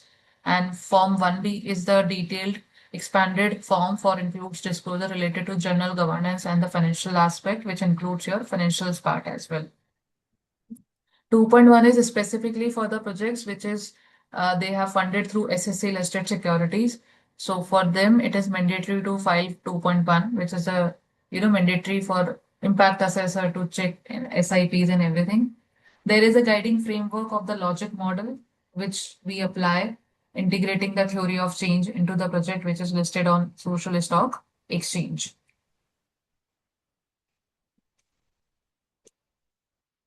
If we talk about Form 1.A, so 1.A is where the NPOs who are participating on social stock exchange, it is a self-report by them on an annually basis, and this copy needs to be filed with the respective SSC within the 60 days of the close of previous year. Their annual spending, which is required for this form, is mentioned here. What is the threshold? Similarly, Form 1B, which is used for the regular updates disclosures after the initial listing. So it was the initial form where it is required for the social enterprises for the transparency and accountability. The timeline for this form earlier was 31st October. Now for 2.1, the timeline is our 30th June, 90 days from the end of financial year. These are the disclosures which comes under Form 1A and 1B. All these forms you will able to find on the NSE corporate filing section for the social stock exchange. So any particular enterprises or the organization you wanted to check what exactly is happening, how it is happening, whether their quarterly statements are coming on time or not. So everything is available on a NSE and BSE, both the platforms. 2.1, as I mentioned, it is for the programs for which the fund is raised through the exchange, where details needs to be provided with respect to the final fundraising documents at the time of listing, which was submitted, and the SIP, which is being prepared thereafter to implement the project. So this is the detailed one. Again, on a same platform, if you wanted to see any of the form, because that will give you a whole understanding about the project, what exactly is the happening and how it is happening, what done and what needs to be done in a near future. That will give you a whole scenario, everything. So any project, any program where you are interested, where you wanted to see, where you wanted to get in touch with them, that is a particular form which will give you a complete background. The feedback you can say from my side right now, or maybe the understanding which I am getting to review all those forms, at present, these are not that much exhaustive or detailed, which is being expected by the SEBI. But yes, I again here understand that there is a limitations with all these enterprises and NGOs because previously they were not working in that kind of the structured manner. So they were not aware about what needs to be maintained, how needs to be maintained, and they don't even have a capability within the organization who can help them to prepare all these things in a proper manner. So initial, last year, if you see, it was not that kind of up to mark. This year, I have seen few forms which are actually very good in terms of details, giving a complete background and a holistic view. But few still required a somewhere improvement in terms of reporting. These are the section you will find in Form 2.1. Total 5 sections are there. Section A, which is again more about the general information, what is your project timeline, the third party evaluation if it is mandatory, identifying the presence of KPIs in the solution implementation plan, and the brief about the baseline situation. So gives you a complete background. Then section B, your annual progress report for the year which we are submitting. So like at present, we have seen the form 3.1 for 24-25. So for 24-25, you also need to give an annual progress report that you can find in 2.1. So what happened, how it happened, what is the stage, all these things we need to give in a section B. Section C deals with the statement of primary assessment by the assessor, which is based on the entries made by the social enterprises in section B. So As an assessor, what I see, that is a particular section I need to give here. B, which is the confirmation by the social enterprises, where they confirm everything which is being reported on above 3 sections. And E, which is for the supplementary information like annexure or maybe any other information which enterprises find suitable to provide them. These are the disclosures which are mandatory in Form 2.1, like employees' benefits, mandatory depreciation for the asset, the interest expenses, rent, utilities, repair, maintenance, insurance premium, taxes, duties, miscellaneous expenses, etc. Theory of change and the logic model, I think we all are aware about. You already had a session just to give you a background. So what exactly is the theory of change? We wanted to see whether the impact has been caused or not. And for that, we use the 5-pillar model, which we have seen in the previous report as well. Our input, our activity, then outcome, output, outcome, and impact. So this is something, a theory of change we apply to see the long-term social impact from the activities which is being performed by those enterprises. So it helps enterprises to give a clear communication. What exactly being used? The input part. Apart from amount, apart from fund and donation, there are various other things that can be input. My resources, my infrastructure, all this can be considered in a input. Then activities. What are the activities they have conducted? For each and every area, there will be a different activities, and activity should be very specific. It's not like over we are giving education. Now, education is also a very broader term. What kind of the education? To whom you are providing, who are their target beneficiaries or the target audience. So that clarity should be there in terms of the activities. Then it comes to the result part, which includes your output, outcome, and impact. Output and outcome, we all know there is a clear line, like whatever I can count on numbers and I can measure, that is my output. Like how many students we educated, how many toilets were constructed in financial year, or maybe if any other program is there. So numbers, okay, that this is number being achieved, this number is being achieved, this number is being achieved. That is the output. And outcome and impact is the actual result. What is the benefit for those toilets by constructing those toilets?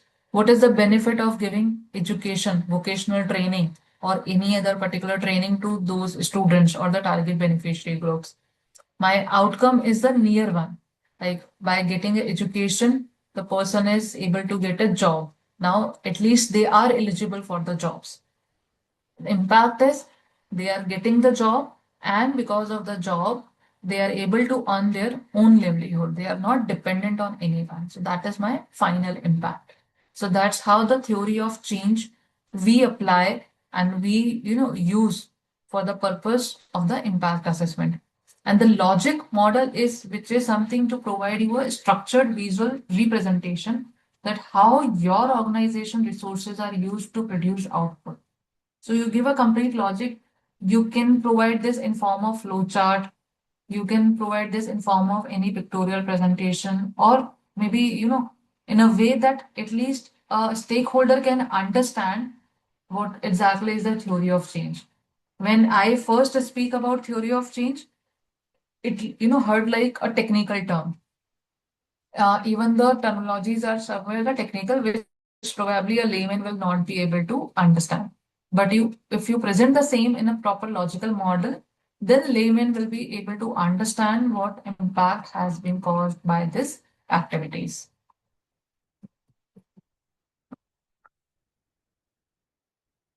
So that's how you can have a components of theory of change: input, process, output, outcome, and impact. Process, we always call it as activity also. And input is something: increase funding for the legal education. Just one example: develop course material, curriculum, then more lawyer trained, more poor defendants are being represented in the court, rate of legal representation, and equal access to the justice. So that's how you can present in a pictorial manner. Same theory of change, but in a logical framework model.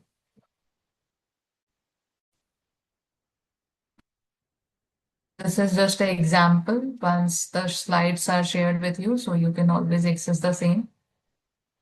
Anything which you wanted to add on this part or you wanted to discuss here, how you practically apply the theory of change, or maybe you wanted to see in a particular report that why it is not being, available.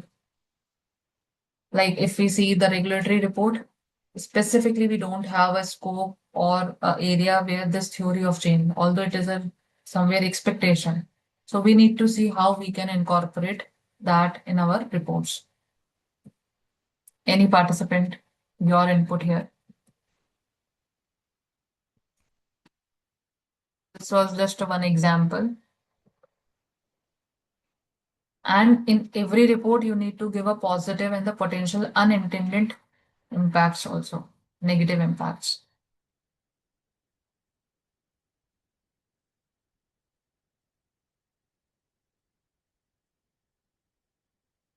Any addition from any of the participant side?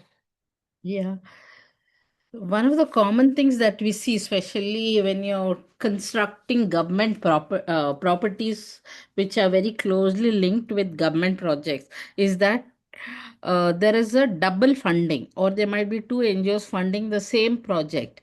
And that is something that we should be mindful of.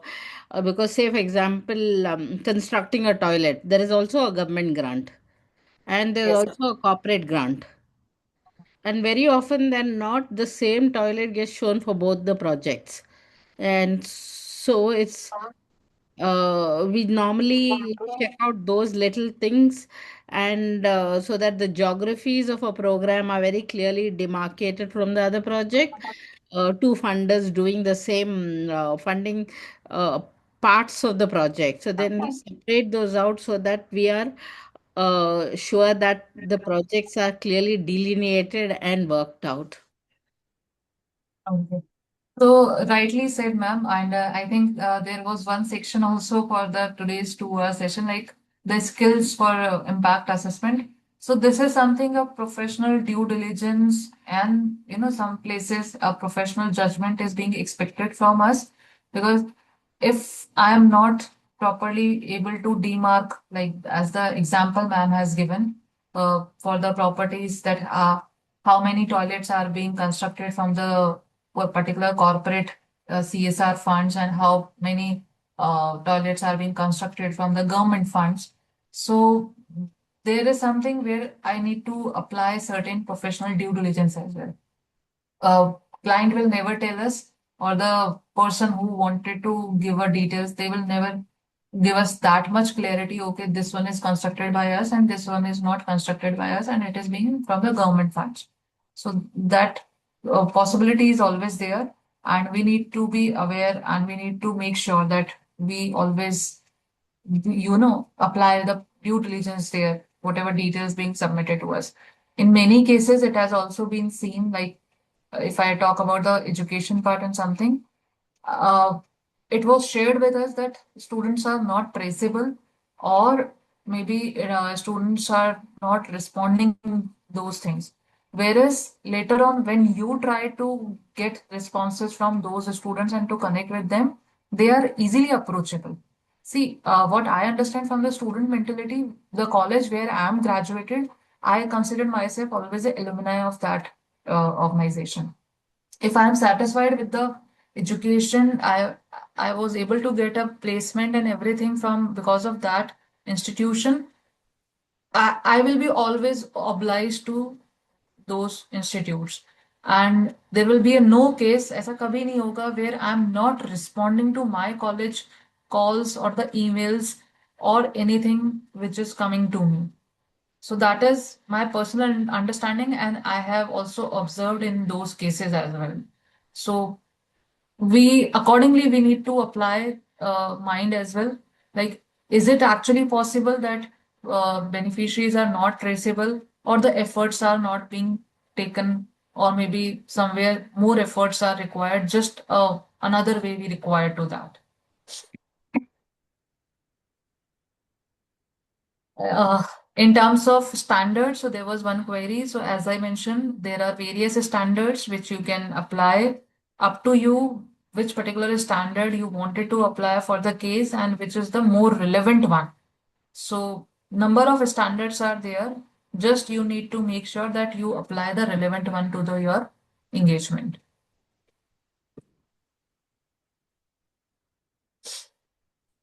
Ma'am, good evening. I have a query. Yeah, please. I was just going through from the web on the website of this your social impact assessor, what you have showed recently for downloading the reports. So, is there any eligibility criteria as per the qualification status to become a certified social assessor or certified social entity? Because on the website is it is not clearly mentioned with the pre-requisite eligibility criteria. Very basic things are only mentioned there.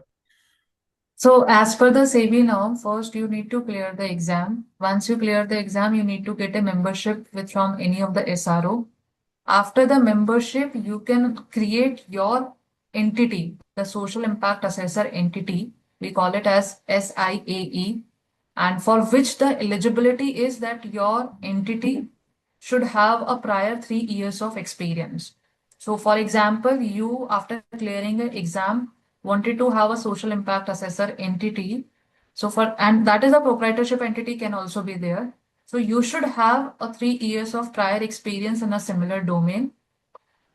Based on your experience, that 3 years prior domain experience, you can apply for the creation of that entity to any of the SRO, again your choice. And once the SRO is satisfied with the documentation and the evidence you submitted to prove your experience, they will, they will give you your entity membership as well. And when you have an entity membership with you, then you are eligible to conduct the social impact assessment.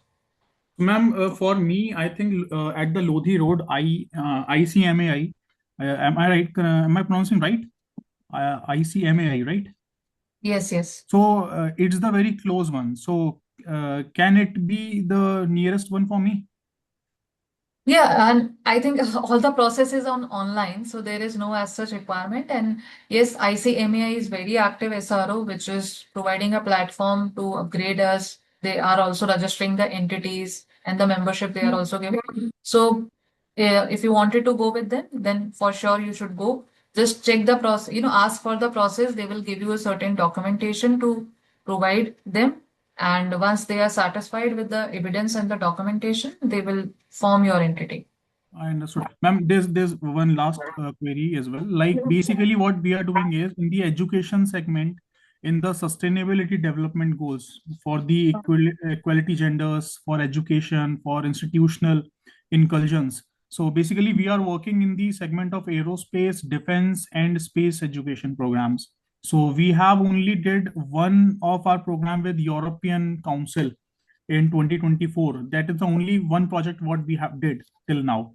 So basically, as a into the space segment, can we apply for this particular social assessor as entity into this particular domain? Because there are many NPOs and many NGOs who. Yeah, So we please. are basically the Aero Federation. We have a federation basically.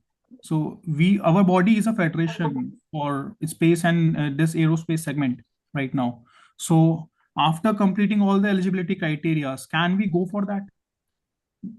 So you wanted to be a social impact assessor who can conduct the impact assessment for other NGOs, or you wanted to have something for your own federation or maybe the NGO?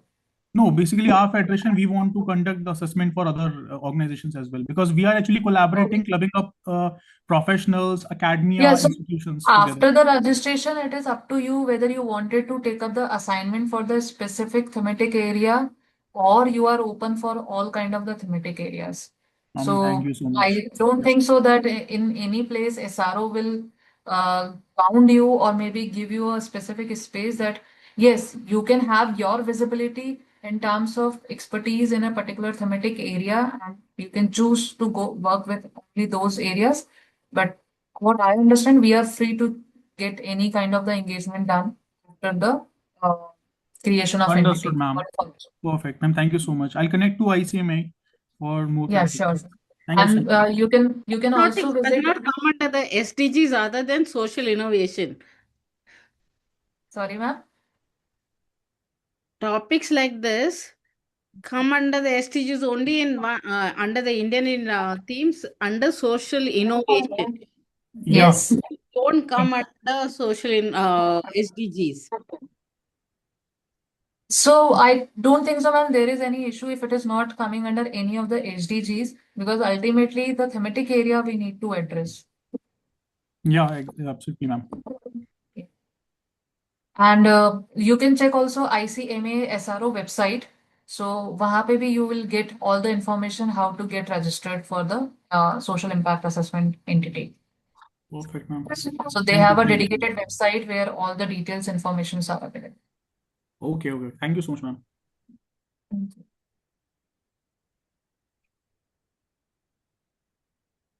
So this was from my side, just the last like implementation and the compliance framework. So regular audits now, these NGOs somewhere are able to get familiar themselves that this will also happen. Periodic reviews are also happening, at least for certain big organizations, the enterprises, they are aware about in terms of, and they are promoting this accountability and the transparency.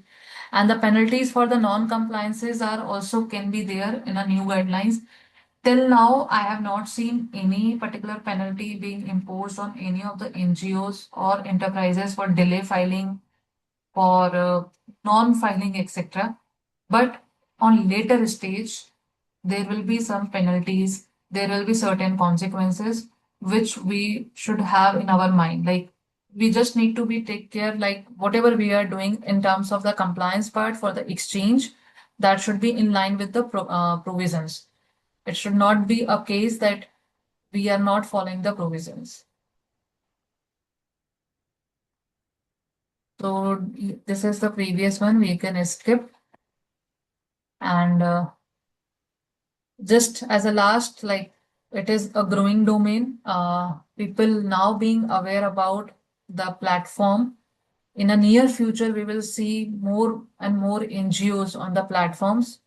And apart from platform, this domain is actually very huge, where you can contribute in a way, whatever way you wanted to. Like few peoples I know, they are helping all those enterprises, organization to have accessibility of the funds, and then the knowledge of the exchange, the compliance part, the implementation of the programs, uh, the now the regulatory part, how they can have SIPs, KPIs in place. So there are the various opportunities. Apart from exchange, the domain is very huge, and obviously the exchange will also be in, gain momentum in a near future.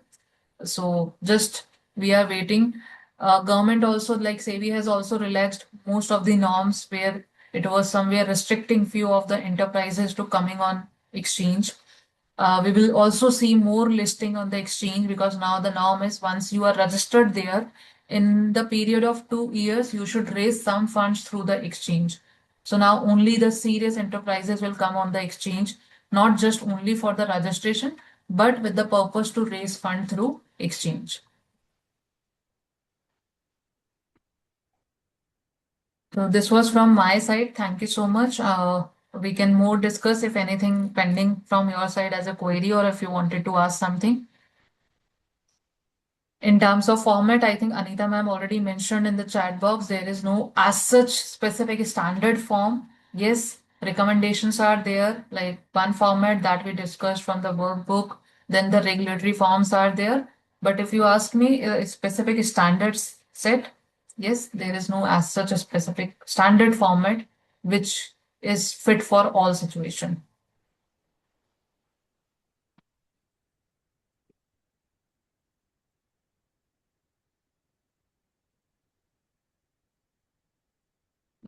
Ma'am, Anita ma'am, Kavita ma'am, any of you, if you want to add something, Maya, Varun, or maybe Prasad sir.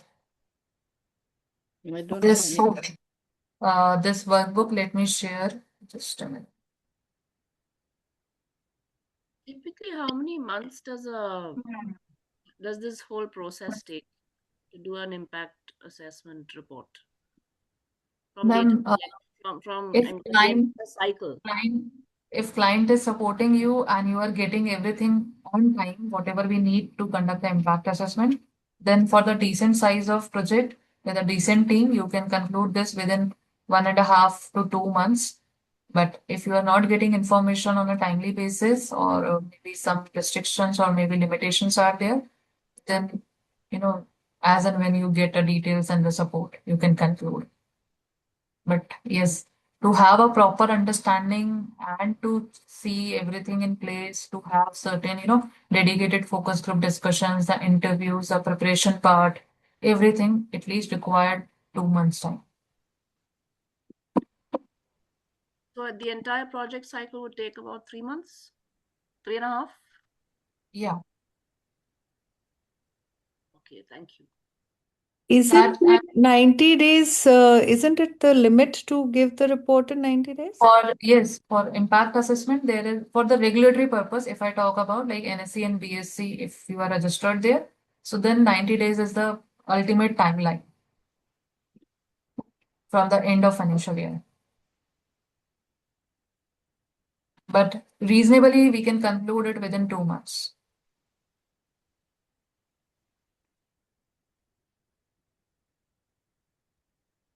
What has been your experience in terms of doing these reports? Like, are the people or team members of the nonprofit hesitant to share the information, or because they have ongoing projects, so this becomes a priority? How does it work for the independent assessor? So, ma'am, for few projects, it went well in previously. For few, there were certain difficulties, like what I have felt in all the engagements we did in past. Recently, for at least for last 2 years, they want a more support from our side in terms of understanding, because the regulation, the environment is new for them. So they are not very much familiar and aware about how to give all those details to the SEBI or the exchange in which particular format, and even they don't have capability to create within their organization itself. So at some places you need to be a support hand for them so that they can have a proper report in hand. And here we are in a position where either we can keep our independence.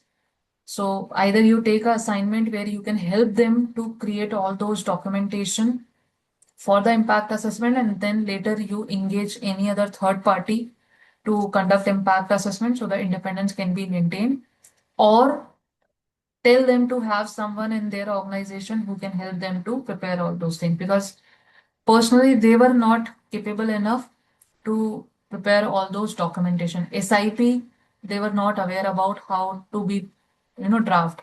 KPIs, they are not aware about how to draft or how to consider all those KPIs. And apart from that, in terms of documentation also, they are not that much strong, which is being expected by the SEBI and the exchange. Because ultimately, as an impact assessor, if you are there, you will be seeking evidence which are in a tangible manner. So if they need to provide evidence in a tangible, so that needs to be maintained within the organization first. So that was something a missing part in a very first year. Third, specifically, the program. So they are very good in terms of program or project in terms of the thought process, but data ultimately was not there. So if I ask for the even target beneficiary list, group list, they were not having all those lists in a proper manner where you can start your exercise. So this is something initial years challenges we faced. Now they are somewhere familiar with all those things and keeping all those documentations properly. So my question, because I understand this, because the capacity building of the people working in the nonprofit is not there, because the structure that we are expecting now was not initiated. So, of course, this is not our something we can do. But There is one NGO very specifically who is just for the capacity building of other NGOs who are making, having awareness programs, helping them to get it done, all of those things as an NGO. So, Vani, I'm not sure you have heard about or not. Vani. Yeah. Okay. Thank I you. also met them Voluntary in Association Network of NGOs. India. So I also There are different types of NGOs. The ones that probably have the capacity and the skill have not yet joined the SSC because they have the funding at this present moment. The ones that most of the capacitated NGOs have come from very strong donor bases, where and they have continued the donor base. There are NGOs who may not have had those capacity building inputs from NGOs, but they may have got the money and their donors were not very stringent. So there's a mixed pool of NGOs. At least if you ask me from my experience, when it is done in a partnership where they feel that they don't feel that they are judged, or rather it's a partnership, then they become more facilitative and more engaging in the process. Yeah, so when it's come on a on-field work, you need to be cooperative with them, a kind of skills again, which is something not like how you are conducting your impact assessment or how you are reporting. It's like how you are making them comfortable so that they share their actual experience with you, they share actual problems with you. So that is something again a very different skill set which we need to have within us when we are working with all those organizations. Because many times you will find a beneficiaries who are not that much open to share their experience with you. Many times even NGOs are not tracing them or to, arrange them for all these exercises.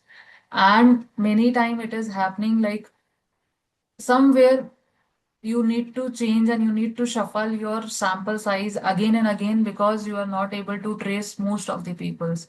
So that is again one of the challenge you will also face once you come on ground. It will take 1.5 to 2 months. So, sir, in terms of remuneration, if I talk about, so I will not give you a false hope in terms of they are very, very much remunerative. But yes, the decent remuneration which required your time, efforts, and energy, they are paying. So it's not a case where they are not paying something for the efforts and energy which you are putting up. But if I ask you that whether it is a kind of a profitable engagements, like where I'm earning 30 or 40% profit or 50% profit after spending my time and energy, so that may be not a scenario. But yes, at least we are covering our cost and earning a reasonable, decent markup when we are giving our time to. You can consider that it is kind of our from our side CSR, that we are not expecting that much margin from which we are expecting from another assignments. And there should be a cap on fee. So NSC and BSc will not cap anything in terms of the fees. वो अपना fees बता सकते हैं that to come on platform as a registration, this is the fee the NGO needs to pay, or maybe for listing part. But I don't think so that any of the regulator will cap a fee on consultant or any other party in terms of impact assessor or the auditor in whatever capacity you are working. So that is, I think, not a practical solution.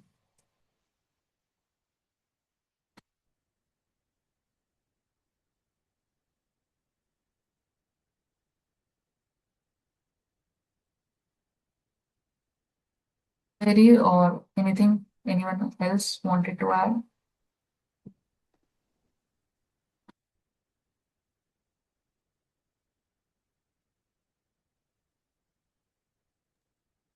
Do you all Share use the any platforms regarding that. for any stage of the entire project cycle, like from planning right to the completion of the report? So you are asking for us as a Yes, personal, yes, as professionals. as professionals. So we are here to help all those enterprises from start to end wherever they want us. So if any enterprises wanted to have, you know, have registration on any exchange, we can help them. Then listing part, we can do that. Impact assessment, that we can do. Implementations of the program, the regular monitoring of the programs. So all those as a professional enterprise, organization, we can help them. From start to end, all kind of the activities, we are, here to help them. Okay, thank you. This presentation also I'll share with you. Just a minute.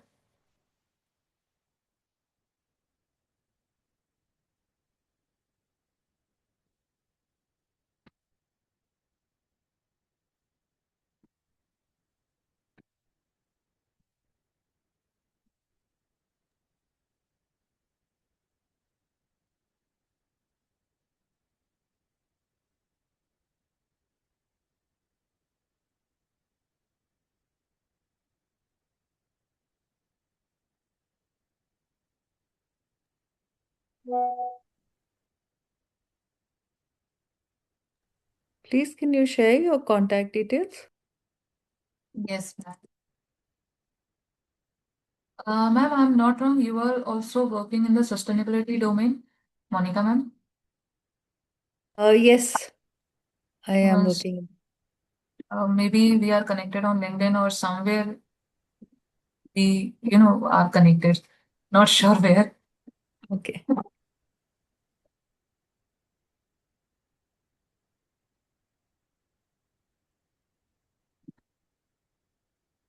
So I shared my contact details. We can also connect on LinkedIn. I, like to connect with all of you because we all are working in the same domain. So we can be a support for each other. Thank you, ma'am. Thank you so much for taking the session. Have you finished, ma'am? Yes, we finished. Okay. Thank you so much, ma'am, for taking the session. It was a really good and informative session to everyone. Thank you, and thank you to all participants for your participation. Thank So you, we just ma'am. Thank you, Sir, ma'am. I have a query. Yes, please, Ishan. This particular session was truly wonderful. So if like we have any particular further guidance, if we seek, so can we connect with ICMAI or we can connect to you directly? Like We can also connect directly if somewhere you wish to have a help from the ICMAI, so you can also connect with definitely the I'll be going to connect with ICMAI for that particular guidance what you have given to me. So are there any participation certification for the program as well? that maybe the coordinators can confirm. Yes, Sanjay sir, that will be provided. That will be provided to you in the soft copy through the mail. Okay, understood. Thank you, sir. So and I'm please share also the recordings also. Yeah. You will get. You will get. Thank you so Harsha much. ma'am, thank you so much for the informative webinar. I'll get in touch with you on WhatsApp separately. sure, ma'am. Thank you. Thank you, Thank you, Kavita. ma'am.